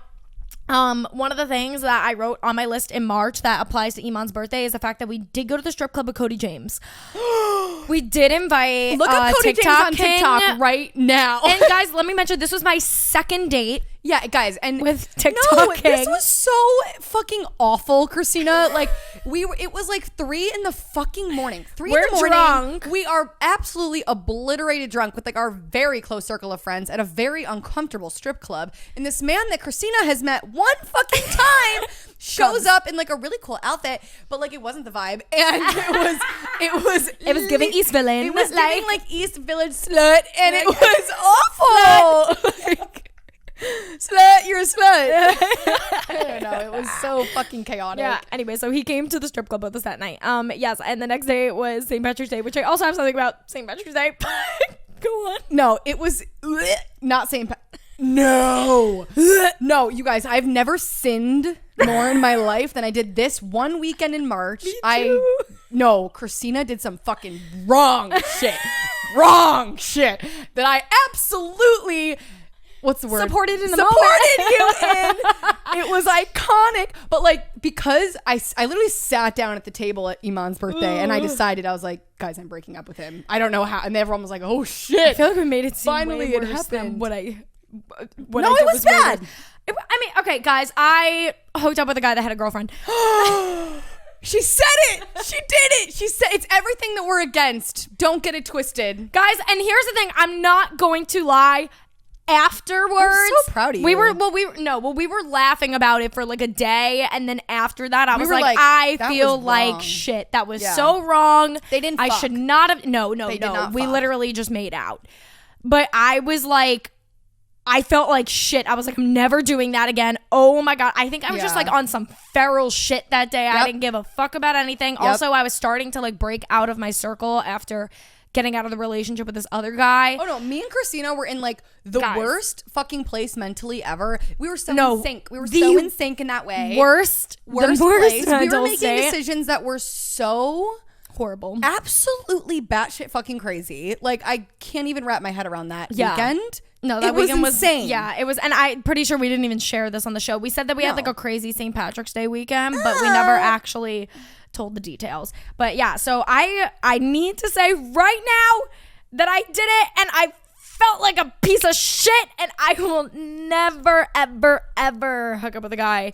At least like knowing that he has a girl. Obviously, if you don't know, that's a different story. Well, also, okay, wait. To my defense, this guy was like talking to me, fully telling me how he was like, how he had to get out of this relationship. Yeah. Remember? Like, we were just in a really bad place. Yeah, we were in a really bad place, and he's like already telling me like, I need to leave this girl, whatever, blah, like was doing that sort of thing. It wasn't like a thing that I was like, ooh, I'm gonna like, blah, blah, blah, blah. Like he was just like, it was weird. Like I'm gonna, like, I wasn't like, I'm gonna hook up with a guy that has a girlfriend. Like, it was literally just like, oh, like this guy like already is like miserable in his relationship. Well, like, I did something very similar in the summer. In the summer? Mr. Tequila. In the summer, like I did something similar. Like I was flirting with a guy who had a girlfriend, and it ended terribly on both ends, and I will never do it again. Yeah, and you felt like the same way. Oh too. my God, like I felt like shit after. I pretty much like entered a fucking like stage of depression because I was just like, I felt like, and I don't know, I'm not that girl, and neither is Christina. No, exactly. So fucking PSA for any of the girlies that are like, oh my God, I need, like, you know, obviously the show's called Gin and Toxic, whatever, but we're not like, we're not terrible people. So to any of the girlies that are like, I'm gonna get this man, he has a girl, whatever, I don't give a fuck, blah, like anybody that's on their toxic shit in that way, trust us when we say it is not worth even the guilt if you know feel they're gonna after. break up, like just wait, like I don't know, just wait it out, or just don't do it. Yeah, the guilt is not worth it. You're gonna feel like a piece of shit. Like, and I like, even sometimes I still think about that, and I'm just like, ooh, like why I regret did it too, because I was friends with this guy, and now Yeah. we've like unfollowed each other on Instagram. We'll never speak again. Can never be in the same room as him. Like, it ended badly. So let's just say that it was bad. But then on top of all that, so the weekend of Iman's birthday, like we said, it was unhinged. We went on this like bender. We were out both nights until like 6-7 in the morning. Like, not fucking kidding. It was fucking insane. But the night of Iman's birthday, I get home at like the middle of the night, and so did my ex. And I remember just like I was hammered, but I was screaming, and I was just like, "We're fucking done." Oh, like, yeah. I literally said the words like, "We're broken up. We are done."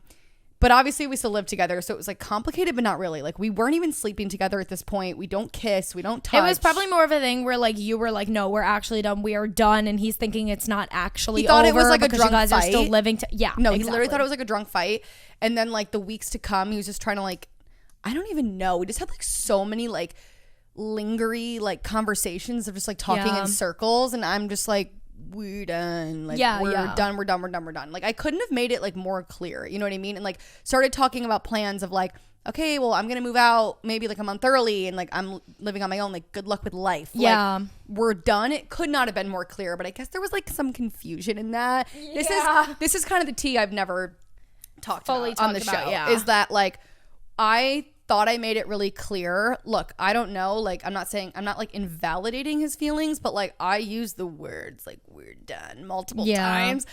But me and Christina used to have these two friends. I'm not going to name names. Put two and two together. Figure it fucking out. Okay. They were also very good friends with my ex. And basically when we were going through this time, this was at the very end of March, maybe one of the first days of April. So this is kind of March, April. They had him over to their apartment. I just hope they don't listen because this is like, ugh. They might. But well, here's the thing. I doubt they listen. If they are listening, first of all, they know who they are. I wish you the best, but this is how I was gonna say. Like the thing is like it's literally right. It's my show, and I'll say what I want. It's more of like a thing. We just talked about this before, also because we never really like fully talked about this on what she was about to say, all this stuff on the show. This is something that's like obviously happened in like March, April, and it's something we've gotten like fully over, and it's like so in the past. It's just that we're doing the year recap now, and it's something significant that happened that like affected you a lot. It affected me, it affected them. We have at least, you know, we've talked about it. We have no harsh feelings with them now. We wish them all the best. Bad feelings. No, like, zero none. Bad feelings. We recently like just refollowed these people. Yeah, and exactly, like, and like whatever just, vibes are fine. Yeah. And same with my ex, like vibes are fine, like whatever. Yeah, it was just in the moment. It was very intense. It was fucked. Yeah, it was pretty fucked in the moment. It was fucked.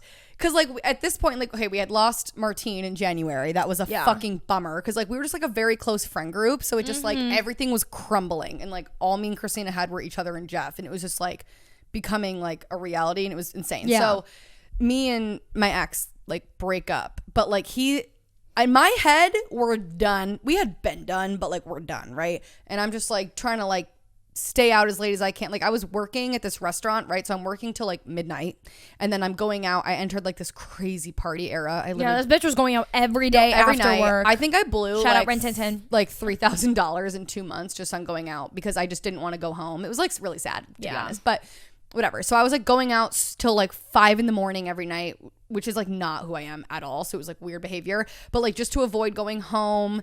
And like at the same time, he's like processing the breakup, but like not accepting it yet, thinking there's still like a fucking chance for us. No. So at the beginning of April, my friends throw me a breakup party. Yeah. I did not ask them to do this. I'm not gonna lie, like I thought it was funny. It made me like a little uncomfortable, and you kind of agreed with this. Yeah, after. So here's the thing: is they were like in our group chat, they were saying how like they were gonna like go hang out with Lily and everything, and then like maybe like an hour because they were like really pressing me to come, and like to like be done with my date and come. And I was just like not understanding like I was like, you guys hang out, whatever. You're like we hang out all the time. Yeah, but they texted me like maybe like an hour before the actual breakup party, and they were like, this is why we want you to come so badly because we're like doing this like thing. Yeah. And I mean, to be totally honest, I'm not gonna lie, at the time when they texted me about it, I did think it was fucking hilarious. No, it was funny. But, you know, didn't take into consideration this weird period that Lily was going through, obviously. And I also am just the type of person that like I'm always thinking about other people's feelings. Yeah. And like if someone had like done that for him and hung up photos of him in this booth at a bar that were like parody photos and they were mean. And like I don't know, even though he had hurt me so badly, like I just was like the whole time this was happening. It wasn't like he cheated on you or like, you know. Like it was just like a dead relationship and it was simple as that. The whole time it was happening, I was thinking like, I am praying to the God above that he doesn't find out that this happens. Yeah. I was like, can people like not take pictures? Like, I don't know. I was really uncomfortable with the whole fucking thing, like to be honest. Okay. At this breakup party, it's a breakup party. We had broken up. my work bae comes, and me and him, it was probably like the second or third time we had ever fucking hung out. We had not slept together. We had not hung out alone at his apartment, like nothing yet, right? Even though we could have if we wanted to, because I was single, but whatever. So we come to this breakup party, and we're all hanging out, and we took a bunch of photos in the photo booth. Yeah. Me and work bae took these like 2 photos in the photo booth, and like he's kissing me on the cheek in one, and they're like cute little fun photos, like what the fuck ever. And so then like a week or 2 later, these 2 friends of mine had my ex over to their apartment one night when I was at work. They did not tell me that he was coming over, because it all happened so fast, I guess. Whatever. If Martine was coming to my apartment, you bet your ass I would have told Christina, Martine's coming to my apartment. But whatever. He goes to their apartment because I guess he was having like a bad night. He was having like anxiety, which fine. I would not have minded him confiding in friends because he's having a bad night. Yeah, but also it's like, why are my friends? Why are you talking to my friends? And look, if they're listening, you guys have a different side. Fine. This is how I feel, and this is whatever. We kind of like hashed all this out and got everybody's feelings out on the table but we all still feel how we feel about it, essentially. Yeah, exactly. It was like we got it out on the table. Everybody knows how everybody feels, and we're just we've accepted that they feel the way they feel. I do see their side, but I'm also like, I still see mine. Yeah, exactly. The fuck? Or that's how it is. Yeah. I think that's like a big thing with like growing up too. You realize like you don't have to like agree. Yeah, you don't have to agree with each other. Same thing in relationships too. Like you don't have to be on the same page. But when your morals are that everything. different, they might not be your people. Yeah. You know, and that's what we realized with them. Like we always were kind of deferring opinions with them, and we kind of you could have your opinion. We could have our opinion. But in my opinion, whatever. Like it was kind of annoying of my ex, to be honest. But I get it because he got very close with them. To choose them, he was having a bad night, to choose them to go talk to. But okay, whatever. I wasn't really upset with him. I was more like, you guys are my friends. Like, why wouldn't you tell me that my ex was coming over to talk about me? Because I would be able to tell you that he's feeling these really raw emotions. His head's going to be a little all over the place. This is what's happening on my side. You know, what he says, it's not invalid, but like we are done. Like, I don't really care what he wants to say. Like, maybe he thinks there's a chance, but like we're done. That's my side of things. But whatever, he goes to their apartment and makes it seem like there's still a chance for us. So then they're calling me and like saying, you know, your stories don't line up. You said you guys are broken up, but he still thinks there's a chance. And I'm like, but there's not. There's not. Like, like that's his side. This is my side. Why aren't you taking your best friend's side? Like, it was a little weird. And ultimately, like, I just felt like they kind of chose him over me. It's simple as that. And I was just so fucking hurt by that. Like, it was way more hurtful than like the breakup itself. Losing like 2 friends like that was like, honestly, like I was down bad from that. Yeah. And like randomly, even like at the end of the summer and like months later, if I thought about it, like I would start crying. Like literally, like it was probably one of the like meanest things a friend has ever done to me. And it sucks when like someone does something to you that you would never dream of doing to them. Like that's how I felt. Like I put myself in their shoes and I was like, well, if your boyfriend had wanted to come to my apartment during a fight, I would have told you, you know, like it just sucked. But it was like a huge turning point for me because I essentially just dropped these 3 major people from my life and felt so much better afterwards. Like in the moment it hurt really badly, but then I was like, oh my God, I feel like this really huge weight off my shoulders. And I think Christina felt the same way. Like we were just like, these are not our people. Like, what are we doing? Like, I'd rather just like doll with you and Jeff and then find some new friends along the way, which is exactly what happened. And yeah, I mean, that's pretty much the tea. I mean, it honestly happened kind of fast. Like they had him over. I fucking raged when I found out because they texted me. I went out after work and I just get a text from them being like, hey, he came over tonight and like things aren't really adding up. And they kind of just started like accusing me of shit.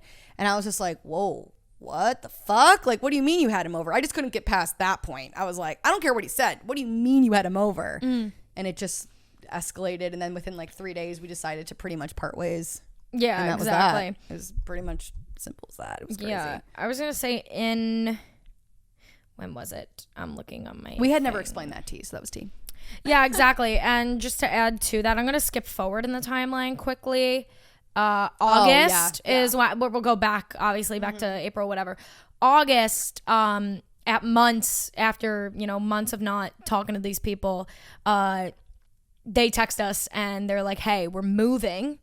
We would love to see you guys one last time, because it was like a sad thing that like all this shit went down, and you know, we were very like enraged, but also at the same time those were our best friends at a point. Oh yeah, I was way more hurt than I was like mad. Yeah exactly. So Lily was like, I don't think I could see them, it's just gonna bring some bad voodoo up for me, like it's not healthy for me. If it had been now, I would have said yes, but in August I was still like really upset about all of it. But I was like, you know what, I'm gonna go and see them, because I was definitely more level-headed with it, one for the team. Know. Yeah. And I went and had a drink with them. And basically, it just consisted of us. We were like, you know what?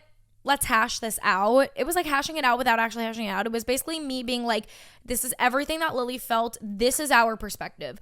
And then them being like, okay, well, this is everything we felt, and this is our perspective. And we did a little bit of back and forth, be like, oh, well, you know, if I said something that was like, this is how it looked with us, then, you know, they would be like, oh, well, it looked like that because of this. And then if they said something, I'd be like, oh, well, that must have been because of this. Like, you know, we did like a little, a few things got cleared up, and it was like some back and forth, but also like we were saying before, a lot of it was just like, okay, well, you have your perspective, I have mine. That's fine. Let's keep it at that, and let's move along. And they're still friends with my ex to this day. Like they continue to hang out with him, which just kind of made it clear to me that like you guys. They were. Yeah, like, but they moved. So that's that. But I mean, that night ended very well. I felt really good about it. I went to Lily and I was like, hey, here's everything that basically happened, everything that was said. And, you know, I think with them, because they moved out of the state, so it's like we're probably not going to see them for like a very long time. You know, if they're ever in New York, I feel like they're probably welcome to hit us up and be like, 100%. You know, hey, let's go grab a drink, and we're open to it. Yeah. But I feel like it was a good way, like we just like took a few months off from each other, and then because they were leaving, it was a good way to like close the chapter of our friendship, and you know, and it was just kind of like a, listen, no bad blood now, shit happened, you feel your way, I feel my way, but we wish you all the best on your new ventures of life.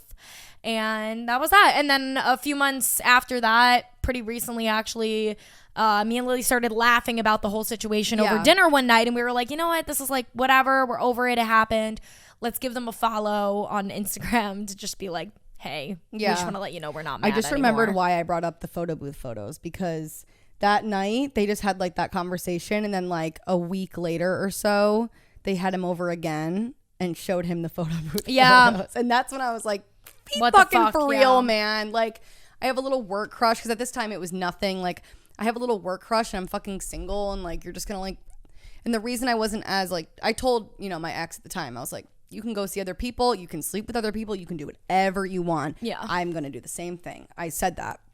And like I wasn't even doing it to that extent, but like I was like flirting and talking with guys and like whatever. And I just felt like they kind of threw me under the bus. And the reason I didn't tell him in explicit detail what I was up to is because we lived together, and I was trying to like respect him and like not crush his soul. Yeah, like, by being like, hey, I'm leaving our home to go see another guy. Yeah, like that was a really weird situation for me as well. Like I felt weird about it, but like what the fuck are you supposed to do in that situation? You're living with your ex. Like there is no good way to go about that. I actually have no regrets, and I really, to this day, after so much reflection, don't think I did anything wrong with like that situation when it comes to Work Bay. Didn't do anything wrong. Sorry. Yeah, that's just the way things played out. Yeah. Okay, so yeah, March and April had a bunch packed. I have just like a few more things for those months, and then we could continue on. Yeah. So one thing I do want to say, let's see.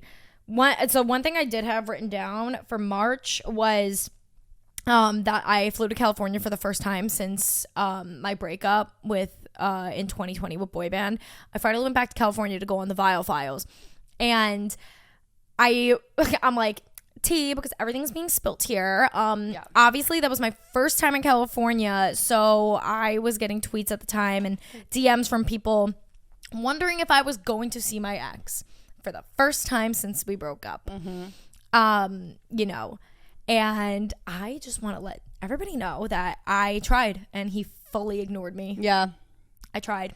She reached out, and I remember you were so back and forth about reaching out to him. I was very back and forth about it, because also this was 3 months after we dropped the Once a Cheater, Always a Cheater episode, which I think I even said in the episode, like, it's like, whatever, it was over with, like, you know, whatever. And also after that episode came out, I had like a discussion with his sister. It was like a game of telephone, which was so ridiculous. I was like, I don't know why he doesn't. Sorry. Yeah, I was like, I don't know why he just doesn't hit me up and be like, hey, why'd you post that episode? Then I would be like, it has nothing to do with ruining you and everything to do with me clearing my mental. But whatever, it's fine. My story. Yeah, it's my story to tell. But yeah. Anyways, yeah, I was very back and forth with when I went to California with hitting him up, and, you know, but we said when we did break up, we were like, listen, like, obviously this didn't work out, but, you know, if you're ever in New York, let me know if you want to grab a drink or grab a coffee, and if I'm ever in California, I will hit you up. It was like a very, you know, good thing. Yeah, but I went to California, and it was like the day, I think like 2 or 3 days before I was flying there, I sent him a text and I was like, hey, like, I know this is very random, but like, I'm gonna be in LA. I'm going out there for work. I'll be there, you know, for a few days. You know, I would love to see you for a coffee. Let me know if you'd be down for that. No response. And I thought that was a little weird, because it was like, we had one of those things where it's like, yes, we're exes, but like, I only knew you for like 10 years. Yeah, right. Like I only knew you for like my whole teenage years. But, you know, it just felt very weird that he didn't reply. Even if it was a no. Yeah, even if it was a no. I was like, ugh.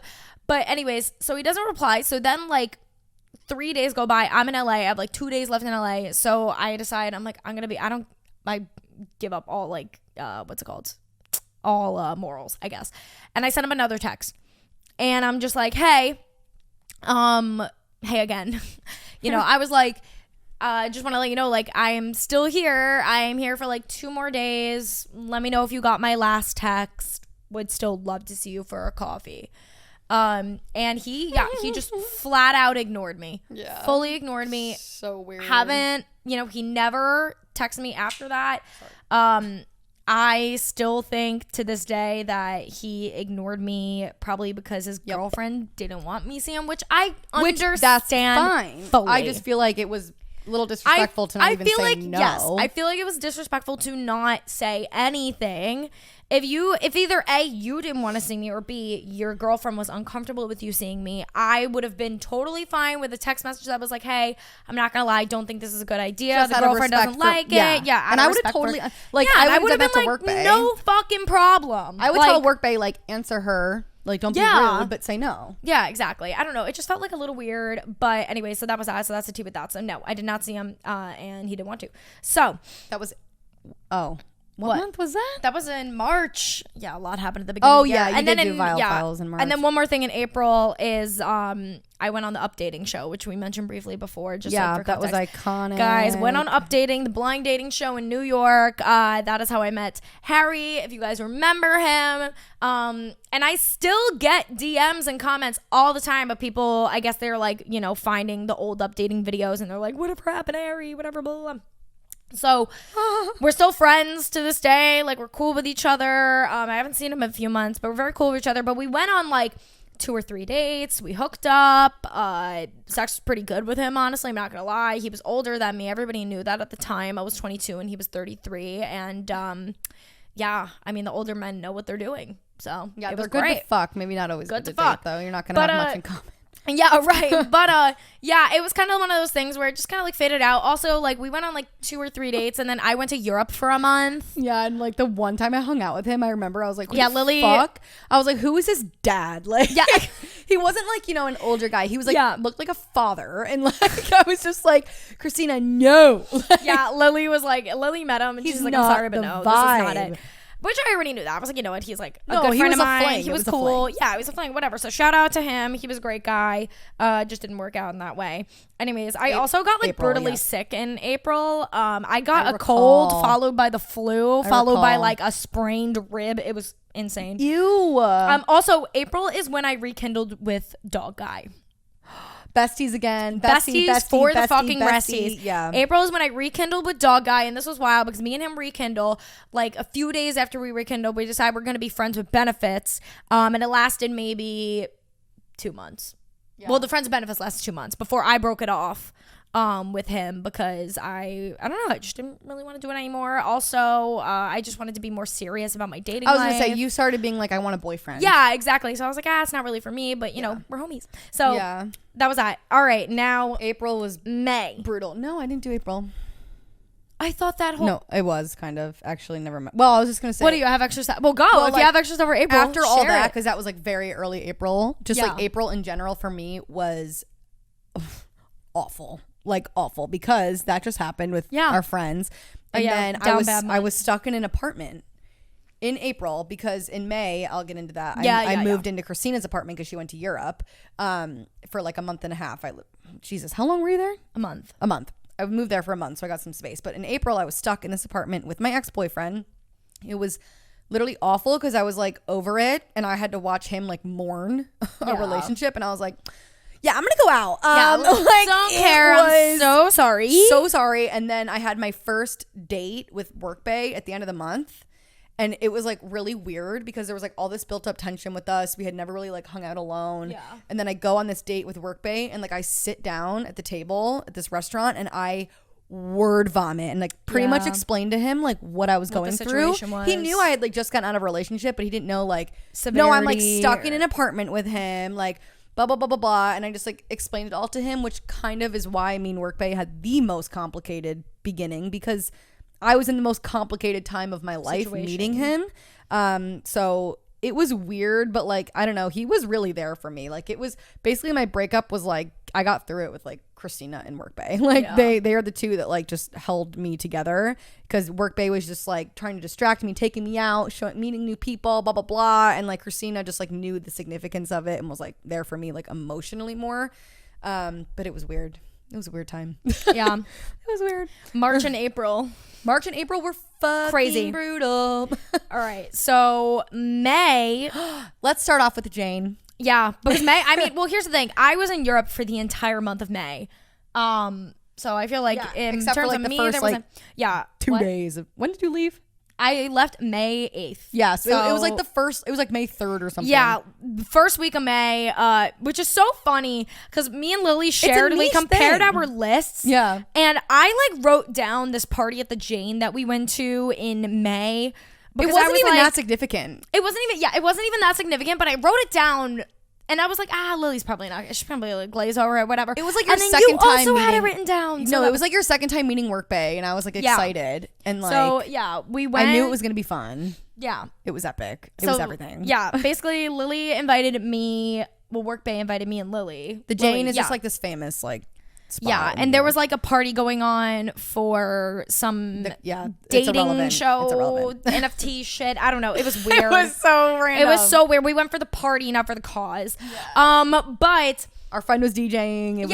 It was just like so fun, and we got like a fun feral night. So fucked up. Yeah.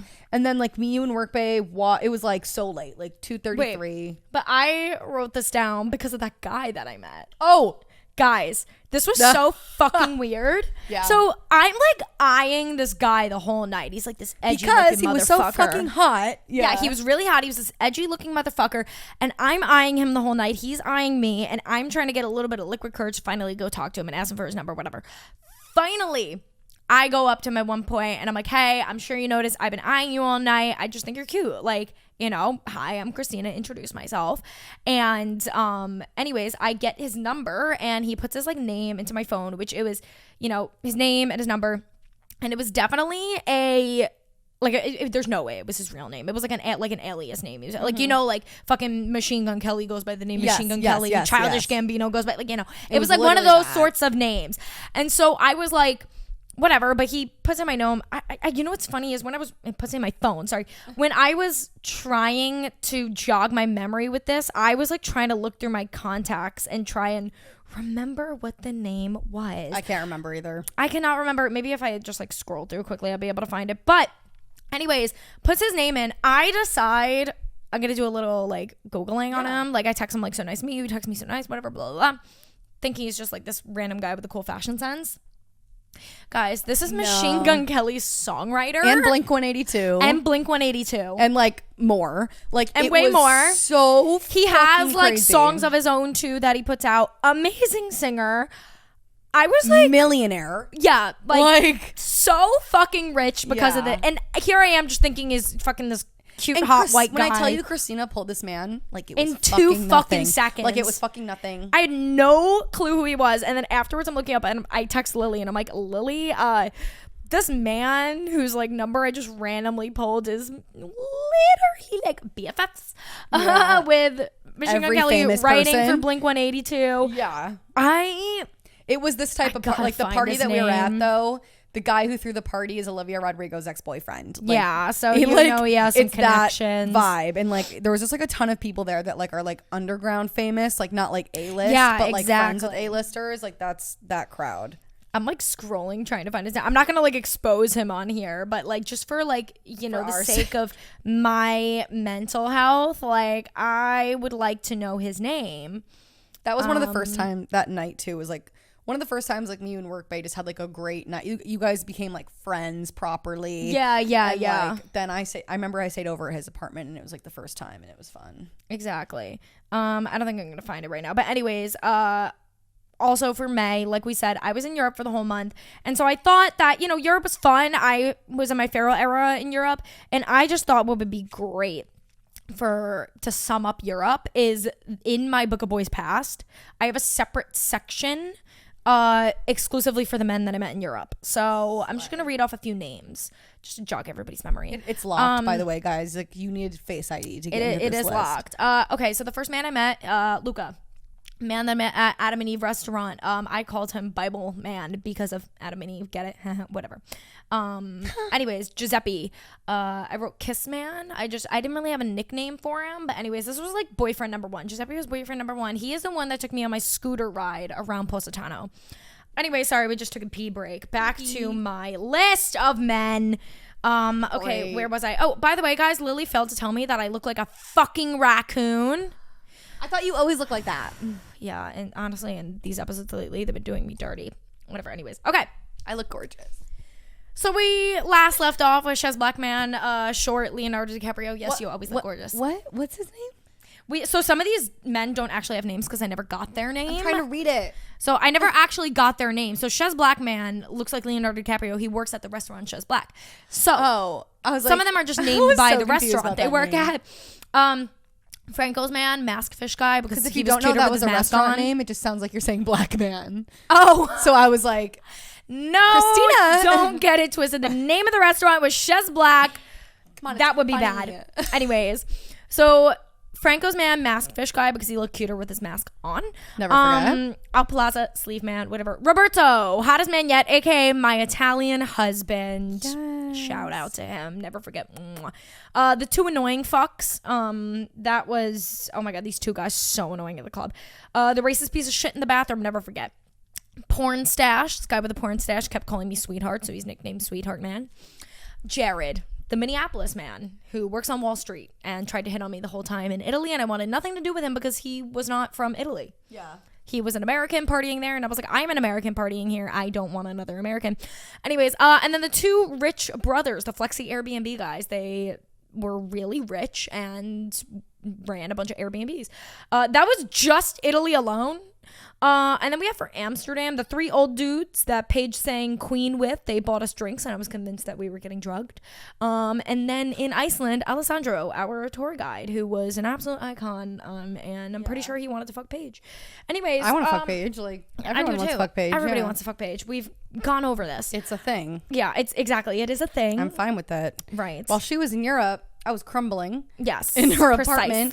I was like, oh, when I moved to Christina's apartment, I'm going to be fine. Like, I'll have no, that's like, that was my time to like process and spiral, but it was fine. It was great, actually.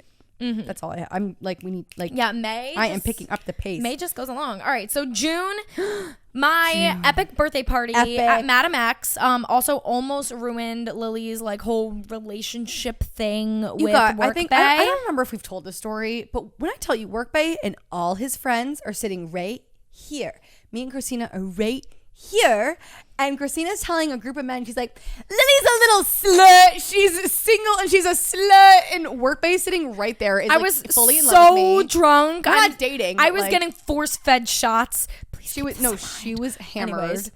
but Work Bae was like about to cry. And you're just like, she's a little slut. She'll suck your dick for free. She's a slut. Like, yeah. I was like, Lily's in her hoe era. He like still brings it up. I'm like, get over it, grow up. Yeah. I apologize. I'm like, man, like I am so sorry for my behavior that night. I thought it was funny. Yeah. Anyways, June. Oh my God, I don't know if you remember this, and I might have told this story on Gin and Toxic before. Oh my God, an eyelash just went in my eye as I was talking about that. I might have told this story on Gin and Toxic before, but not like the conclusion to it. In June, I was on a bike ride home from like some Mexican restaurant that I met up with like my friend Emily at, because her and her boyfriend were in the city. I pull up to these two guys on Revel scooters, okay? And I'm like making jokes with them. They ask me to race them. I tell them, no, I'm not racing you, but I'll get on the back of your scooter if you drive me home. And the one guy was like, okay. So I just put all my trust into these random 20-something-year-old looking men. I could have totally gotten kidnapped. It's fine, though. It's for the plot. Sometimes you have to do it for the plot. Yeah. Anyways, they take me on the scooter, whatever. This guy proceeds to tell me that I'm a walking red flag because I have a podcast, which was hilarious, but he was like joking around about it. Kind of true. Anyways, we were like, yeah, kind of true. Followed each other on Instagram. We were flirting in the DMs, and then I started to get a sneaking suspicion that he had a girlfriend. They usually do. Yeah. Fuckers. I like started to realize, like, by the way he was like replying to me or not replying or this or that he had a girlfriend. Eventually, this kid blocked me out of nowhere on everything after agreeing to like get drinks with me, and everything just blocks me.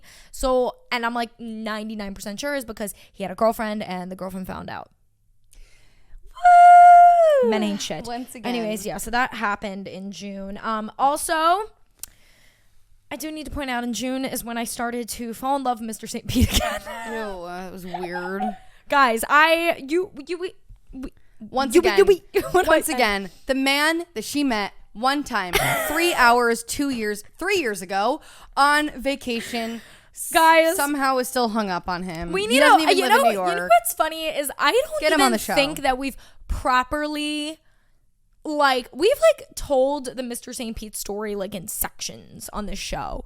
But I don't think we ever told the actual full story. Well, we're 2 hours in, so we might as well just just keep going for it. No, right. I'm not going to share explicit detail, but the background of Mr. St. Pete, guys, is when me and Lily went on a vacation to St. Pete, Florida, we met these guys on that vacation, and we hung out with them for the night, whatever. And the one guy, Mr. St. Pete, we both thought was actually very cute, and I was like, oh my God, I almost fell in love with this man. But he didn't make a move on me that night, and I was pissed. And then we go back to our hotel room after, and we get back to the hotel room, and then he texts me and he's like, do you want to come back over? And I was like, oh my God, too little too late. He's not good with girls. We've discovered this. Anyways, ever since that moment, he's had this hold on me. But you want to know what's hilarious? I was just gonna say, I have had a hold on him. This man will disappear for 3 months, and then he'll call her at 4 a.m. Call me 4 a.m, be like, hello, what's up? I miss you. Well, not I miss you, but I miss talking to you, whatever. Yeah. He'll say I miss you without actually saying I miss you, but then I do the same thing to him. Anyways, so we were hyper fixated, whatever. And then it would go in waves because, obviously after St. Pete, I was dating, Martine. And so obviously I had my thing with him, and Mr. St. Pete was like, whatever. And then me and Martine break up. And then, a few months later, I'm starting to, okay, St. Pete, whatever. Blah. And then officially in June is when I started to get really hyper fixated on him again. And I had to just let it happen. Yeah, Lily knew I was going crazy. I was down bad. I tried to see this man so many times. Times, guys. I was fully about to go to Boston to see this man on a whim, because I was dedicated to the cause. I was like, this is my soulmate. If he listens to this, I'm fucked. But yeah. But it was weird for sure. It was weird. I enjoyed it. Yeah, also at some point in the month of June or July, I believe it was either, I think it was June or July, I don't know. We're in June now, but you shut it down. Yeah, well, I shut it down because I finally fully confessed my feelings for him. Remember, I texted him. We talked about it on the show. Fully told him listen, I'm into you. This is why I keep asking to see you. What's going on? And he essentially was like, it would be different if I lived in New York, is what he said to me. And so I was like, all right, well, that's it. Yeah. And shut it down. And that was it. But I just wanted to point out that June, once again, was those series of weeks where we had a Mr. St. Pete update every single week on this show. Then we went to Turks and Caicos, and it solved all my problems. Yes. Well, because June was the last month I had to live with my ex, so it was like kind of brutal. But I was just like, oh, I'm going away like for at least part of the month to Turks and Caicos. Fuck this microphone. Best vacation of my life. Yeah, at a few points I did want to like kill Lily and Jeff, but I didn't. We're an annoying combo. Yeah, sometimes we just annoy each other, and that's fine. It wasn't really that. Mostly it was like they would like beat up my ass when I was really hangry, and like this one day we were trying to get to this restaurant and I'm like starving and I'm fed up with the way the night's going, so I was like taking out on them, and I was just like, fuck you guys, like. Yeah, it was bad. Anyways. It was really funny. Yeah, but Turks and Caicos was also iconic. Also, I wrote down it was Pride. Like the funniest week of my life. Oh, I wrote down Pride too. Pride was iconic. Yeah, Pride was iconic, and that was when I met that random guy at House of Yes. And we went to House of Yes. I met this random guy, and we like went on like 2 dates, and we ended up like hooking up, like just making out. We didn't do anything more. Nice guy, but also was like a little like, I don't want to call him weird. Weird's not the word. He was just very interesting. It wasn't really for me. Yeah. So after hanging out with him like 2 or 3 times, I just ghosted him. Yeah. Shout out to him. Sorry about that. I'm going to speed through July, August, September. Yeah, there wasn't, honestly. Do you have serious After this, there wasn't too much. Well, July for me is Catfish Man begins. Christina got catfished. We have a whole episode about it. Go back. In July, I go catfishing begins. August, catfishing comes to an end. Yes, we have an entire episode called I Got Catfish. I explained the story. It was so fucking in grave detail. I was embarrassed to even be associated with her. Like, she got catfished. Like, that's embarrassing. Yeah. Oh. It was. And I told just roasted you. That's fine though. We can, and we roasted me on that episode. So if you guys are interested in hearing how I got catfished, go and do that. July. Also, well, yeah, no, in July, month. I just have like little random bullet notes for the rest of the year. Honestly, July we got Floki. Oh, iconic. July is when we talked about in my last episode. July is when I had the 3-day fling with the guy that told me to his face that his type is blonde girls who look, what did we say? 13? No, not 13. 15. She hates me. Yeah, I saw this guy. We had like a 3-day fling. We went on a date one night, and then we hung out. Not even 3 days. Within the span of 2 days, we fucked 3 times, and hottest guy Christina's ever touched. Yeah, we do say that. Hottest guy I would ever even be in a room with. And yeah, during those 2 days, we fucked 3 times, and I literally spent those 2 days at his place. He like told and me he was looking for something serious. Yeah, during those 2 days, told me he was looking for something serious, all this stuff. He's like a little bit older than me, so it was like not like totally out of question that he would say something like that. And he was talking to me about it and saying this and that, whatever, saying all these things that like insinuated he wanted a relationship with me. He goes to like Montauk for the weekend or whatever, and I go to Long Island for a week, and then I get back to Long Island. He like kind of ghosted you, like never texted you. Yeah, he didn't really like text me much that week. And then when I get back to the city, I'm like, hey, let's hang. And here's the thing. He did say in a really nice way, he's like, hey, I'm sorry. I thought I was looking for something serious. I'm not, whatever. He like texted me something along those lines, and I texted him back and I was like, listen, it's cool. Whatever. And we never spoke again. And then he unfollowed me and everything randomly one day, and I was like, all right, bye. You like girls that look 15 anyway, so. Ew. Mine just says July. Moved in with Ryan. So fun. Me and Workbay had a magical month. Partied a lot and slayed. Period. That was my month of July. Yeah. I slayed. And then August is when we talked about it before, but that's when I met up with the ex-best friends and we hashed all that stuff. August, also the catfishing comes to an end. I end that. And then Lily's birthday drama, iconic, which we'll get into in a sec. But because the only iconic. The only other thing I have for like August aside from the birthday drama is that I met Boy at the very end of August, like literally the last 2 days of August when I went on my first date with Boy. So, anyways, but Lily's birthday drama was mine says when August. When I got dumped. Yeah. Well, we weren't even dating yet. That was a birthday drama, you guys. Yeah, like Lily got like dumped, but like we weren't officially dating. But my birthday, like him like ending. Okay, well, first of all, my August says my sister got married. I had a photo shoot for my birthday, which I just wanted to add as iconic, and you should do that for every birthday. Oh yeah, I love that. And I've learned that like you need to have a photo shoot for your birthday. Oh, I love it. Yeah, 100%. Anyway, I'm with it. My birthday happened, and like the first half of the day, I honestly look back on my birthday now like a very good memory, because the first half of the day was the nicest birthday anyone's ever. It was Christina. Thank you. Oh my God, Christina spent like $5,000. It was the best birthday ever. You know what's funny is my dad was like, I told you he was like going through my credit card statement and like doing my taxes and everything the other day. Skip August 20th. Skip it. Well, he said, he was like, what? He's like, in August you charged like $600 to Tao Group. What is Tao Group? I'm so sorry. And I was like, oh my God, that was for I wanted to lie to him so bad, but I was like, yeah, that was for Lily's birthday. We had to like make these like beach reservations, like whatever, blah, blah, blah. It was psychotic. She spent like $600 so on some beach chairs sit by the pool. Like it was like literally the best birthday ever. Oh my God, I also met that guy that was who the best part played of in my the day. US Open. Ew. Remember that shit? That was weird. Anyway, always have to meet a guy. Like always. There's one thing about me, I'm gonna meet a guy, or I'm gonna meet a guy that knows a guy. Oh, abso-fucking-lutely. All the time. But that birthday, like that first half of the day was literally iconic. Like sitting by the pool, that was iconic. Yeah. But then I go home after that to get ready for Brooklyn Mirage because we had tickets to go to like a rave on my birthday, which that was also questionable. Like what? But then we get home and I'm like in the shower. Workbay goes to my phone, catches me flirting with a coworker, which like we weren't together, but like probably shouldn't have done that. Yeah. And then, which we've already told this story. We have a whole episode about it. But what so I get was this probably Lily's birthday disaster. Oh, duh. Lily's birthday disaster. Couldn't make it that clearer. one. Yeah, like literally. I get dumped. But that was when I realized I was like, oh, I'm in love with him. Like, yeah. I'm in love. Like, I was like, I've never been like so anxious and like awful in my life. And then like a few days later, we make up. And that's when we're like, okay, we are serious now. Like, we're either like in or out. You know, we're not like playing games anymore. Like, so that's when me and David became like official. And then one of the last days of August, I went to the VMAs, and I'm adding this because I got to see Taylor Swift, and she announced her new album, and it was epic. And it was the best night of my life. So. Iconic. Oh, and Nicki Minaj. Oh yeah, amazing. It was iconic. September. So September, very beginning of September, I went to France. I went to Nice. That was annoying. Yeah, I met like a few guys there, but like here's the thing is I like one of the last 2 days of August, I went on my first date with boy, and it was kind of one of those things where I was like, all right, this man's gonna be my boyfriend at some point. So I was like staying pretty loyal while I was in France, but you know, we only just started talking, so I was flirting it up a little in France. Yeah. And I met like a guy who was the captain of a fucking yacht.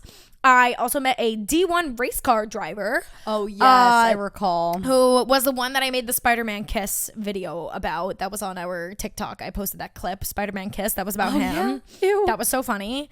Yeah, France was so good. And then I literally, all I have written down for September was that I just like started like falling for Kareem. So a lot of September, I wrote falling for Kareem, but we didn't see each other too much because I was gone till like September like 11th or 12th.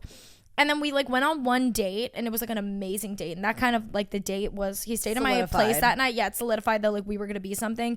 And then he left for like 2 weeks to go to Texas. We were in our lover era though. Yeah, exactly. Mine just says like all I did was hang out with Workbay. Yeah, exactly. And then same thing for, do you have anything else for September? I just said I got hired by Wilhelmina. Like I was just like grinding. Like I was ready. I was in my grind era, and it like continued, and it's still continuing. Like, yeah, exactly. It was hot behavior. Yeah. And then October was wholesome. That's what I have written down. Exactly. October was wholesome. I literally, all good things I wrote down. Me and boy became official. That was at the very end of October, but still, it was in October. I found my new apartment. I accidentally saw Lil Uzi in concert via a Louis Vuitton event. I'm so jealous because he's like, I love him. That was hilarious. Yeah. 1 year of G&T. Was in October. Yes. And I also put down Lily met Floki. Wait, I did go to Long Island for the first time. Yeah, for the first time ever. She saw my childhood home. It was very so wholesome. great, and I think about it every day. And I so October was so wholesome. Yeah, I had like that. I spent time at Christina's and in my hometown. Oh, I started my new job that I still work at 9 to 5 and fucking love. Yeah. Like best job I've ever had. And then I had a great month with Workbay, and then Halloween was super fun. Yeah. And my roommate Ryan had her boyfriend stay with us for the first time since they like were official, and me and him, like we all just got like to be like really good friends, and that weekend was just like so much fun. Yeah. With, like you, Ryan, and David, like we all just had like the best weekend ever. It was so fun. Exactly. And then November I just wrote turbulent times. Yeah, turbulent times. No. Yeah, well, November I put I moved. So I made the move from Manhattan to Brooklyn. I threw a moving out party that was very fun. Everybody got really fucked up. Yeah, November though, that was like basically November was actually turbulent times. Because also, my boyfriend like went away for a work trip, and then when he got back, we were in this like really weird like period of life. It was one day we'll tell you the details. Yeah, it was, I don't even know. It was fucking weird, but we got through it. Basically. I got dumped. Yeah, Lily got dumped again. Woo! Okay, it was bad. It was like right before Thanksgiving. We told you guys everything though. But I got dumped for a solid 6 days. Worst 6 days of my life. I have never felt heartbreak like that in my fucking life. It was brutal. Actually, I think it was November. Did we do the paparazzi thing in November? Yeah, because you guys broke up. Right. It was like the day we got back together. The day you got back together. Yeah, so it was like right after. It was very end of November, maybe even beginning of December. But anyways, go on. Yeah, well, yeah. I mean, I just got dumped for 6 days. Not going to dwell on it because I already told the whole fucking story 12 times. But it was a solid 6 days of fucking misery. Yeah. And then we like saw each other and like kind of like by the third time we saw each other we realized like, okay, we're getting back together. Like, we're just kind of like the type where we're just like, oh, why would we waste time? Like, we just know how in love we are. And like, it was a little messy, and we just had like, obviously, like I said, we started at a very weird time in my life. We still had a lot of boundaries that were not clear. Exactly. Once again, tying it all back to the boundaries. 2 hours later. And me and him are still having conversations about boundaries, because me and him, as alike as we are, we have very different boundaries about certain things when it comes to like jealousy, and like the things that we get jealous over are like so different. So yeah, we broke up for a solid 6 days. We don't really count it when we say how long we've been dating. We're not like, well, yeah, we broke up. We just say like since the first day we started dating. But yeah, that was fucking awful. And then December was like kind of, I didn't even write anything down for December. Yeah, I didn't write anything down for December either. I just put shit hits the fan, only because if you guys recall from our last episode, because that was like beginning of December, I was just like an anxiety ridden like bitch all December. Yeah, you were going through it. I was going through it with just like some mental health stuff and this and that and whatever, and I had a lot of relationship anxiety, and it was just like a really rough period. But then very end of December, like things just really started looking up for me. Because you said, I don't care anymore. Yeah, I was like, you know what? Like, a lot of like my things are like irrational in my head, or they're not irrational, and it's things that have been worked out. And then I just went into 2023, and I think about this. I literally, like the day of New Year's Eve, I swear to God, my energy completely shifted from being this like miserable wreck to just feeling like really good. And I also think, you know, I tend to be a very anxious person. I have a anxious attachment style, which I'm not proud of. And it is something I'm trying to work on with relationships and everything. But I think there was just so much pressure with my relationship from like end of November, beginning of December. There was a lot of like just shit that was going on where I was like anxious about this and that, and all this like craziness was going on. And then me and my boyfriend spent like a week and a half away from each other, like with our families and whatnot for the holidays, that when we came back together at the very end of December, we've just been like greater than ever. Like, everything's just been like amazing. I think it like was like a newfound appreciation for each other, and everything has just been like really good. And obviously when I'm feeling really good in my relationship, I'm feeling really good in my life, and vice versa. So I feel like I just went into 2023 with like a really good like clean slate. Yeah. You know, I honestly like felt really good going into 2023 as well. December was like, I don't know. It was kind of like, I don't even remember what happened. Like, it was like, exactly. It was a blur. Like, it was just like whatever. Workbay came to my hometown with me for Christmas because he couldn't go home for the holidays. He's from California, and it was just like too expensive. So he came and met my family, which was like a huge deal to me because I was with the same guy for like 3.5 years, and that's all my family knew. So it was like cool to like bring a new guy home and have it go so well. And then I don't know, we've just been really fucking solid, like really happy, and like everything's been fine. So, and I've just, other than breaking my ankle at the end of December. Oh yeah. That was fucking annoying. Of course. I feel like also I just like remembered this, whatever. A lot of December I feel like was such a blur for me because I just moved into this apartment. It was a lot of like just getting it together. Yeah. I was really busy with like my 9 to 5 in December. Yeah. So it's just kind of like what it was, but.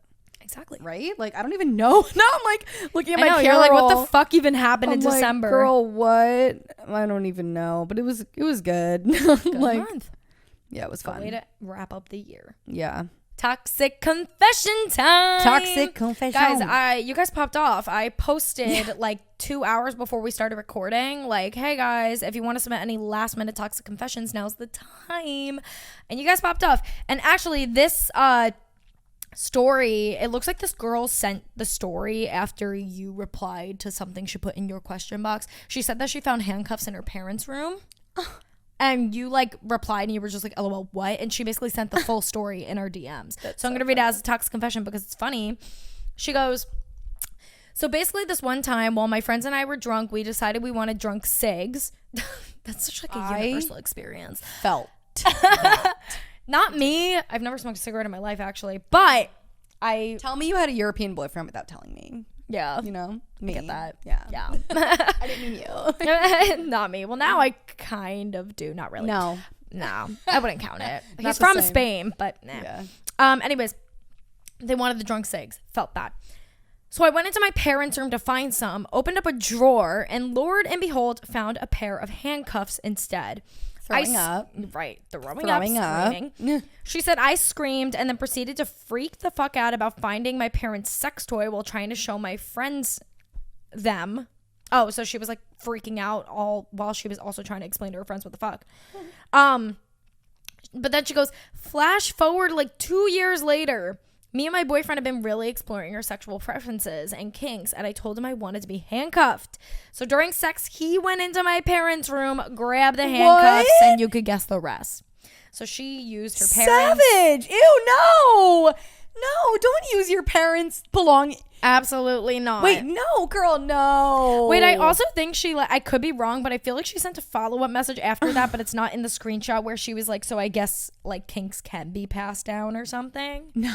Let me see what it was. Girl, no. Yeah, is this the girl? Yes, she said. Yeah. She goes, yes, so that's my toxic confession. Hopefully you could tell that I am a whore. And then she goes, also, me and my boyfriend celebrated our 1 year anniversary this month. They couldn't be happier than whatever. And I DM'd her. I said, oh my God, I'm screaming at your handcuff story. She said, yeah, so I guess kinks are transmitted down from parents. Yeah.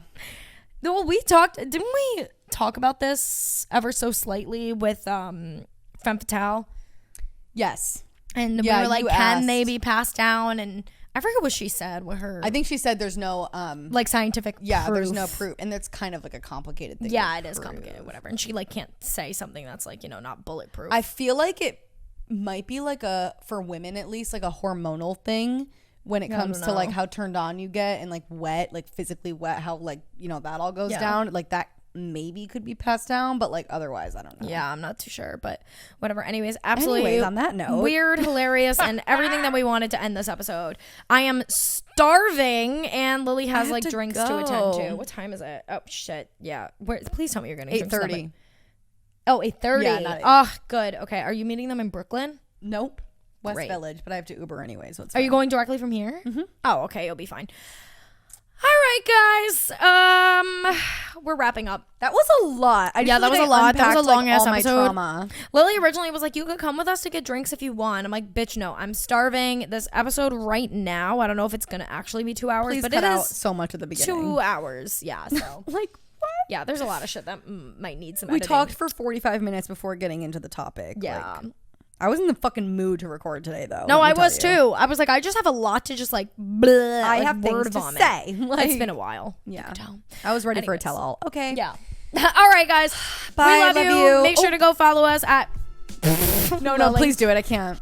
Make sure to go follow us at Gin Toxic Podcast on Twitter, Instagram, and TikTok. Make sure to DM us your toxic confessions. That's the one that I always Lily forget. always forgets. You go follow us on our personal pages. They're linked below. And we will see you guys next week. And next week is the last episode of season 1. So get ready for that. All right. Bye, guys. Love you. Love you. Bye.